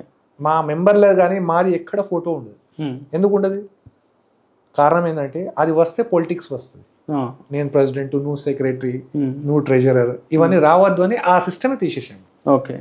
సో ఇప్పుడు దీనికి ఆన్సర్ నేను ఇచ్చేసాను. నేను పొలిటిక్స్లో రాలేను, నాకు అవసరం కూడా లేదు, వాస్తవం చెప్పాలి, ఇంట్రెస్ట్ కూడా లేదు. మెంబర్స్ చాలా మంది అన్నారు కూడా, సార్ మళ్ళీ మీరెందుకు పోవద్దు, చేంజ్ చేయాలి. నా ఒక బెస్ట్ ఫ్రెండ్ జుహీ అని ఉండే, ఆమె చెప్పింది, if you want to change the system come in to the system first. System ని చేంజ్ చేయాలంటే చాలా మంది అదే చెప్తారు, if you want to change the system come in to system. నాకు చెప్పిన దానికి నేను సిస్టంలోకి వచ్చాను కదా. ఇప్పుడు నేను 20 ఏళ్ళ నుంచి నేను సొసైటీలో వర్క్ చేస్తున్నాను. యాంటీ కరప్షన్ కావచ్చు, రోడ్ సేఫ్టీ కావచ్చు, హరితహారం కావచ్చు, బ్లడ్ డొనేషన్ కావచ్చు, మెడికల్ క్యాంప్స్ కావచ్చు, చేస్తున్నాను. ఎందుకు చేస్తున్నాను? ఎక్స్పెక్టేషన్స్తో కాదు కదా, ఇది కాంట్రిబ్యూషన్ టు ది కమ్యూనిటీ, అది చేసేస్తున్నాను. So this is what my vision. It's a message to the people, be social and always be friendly and helpful to the. Okay. Thank you very much. That was nice talking to you. Thank you.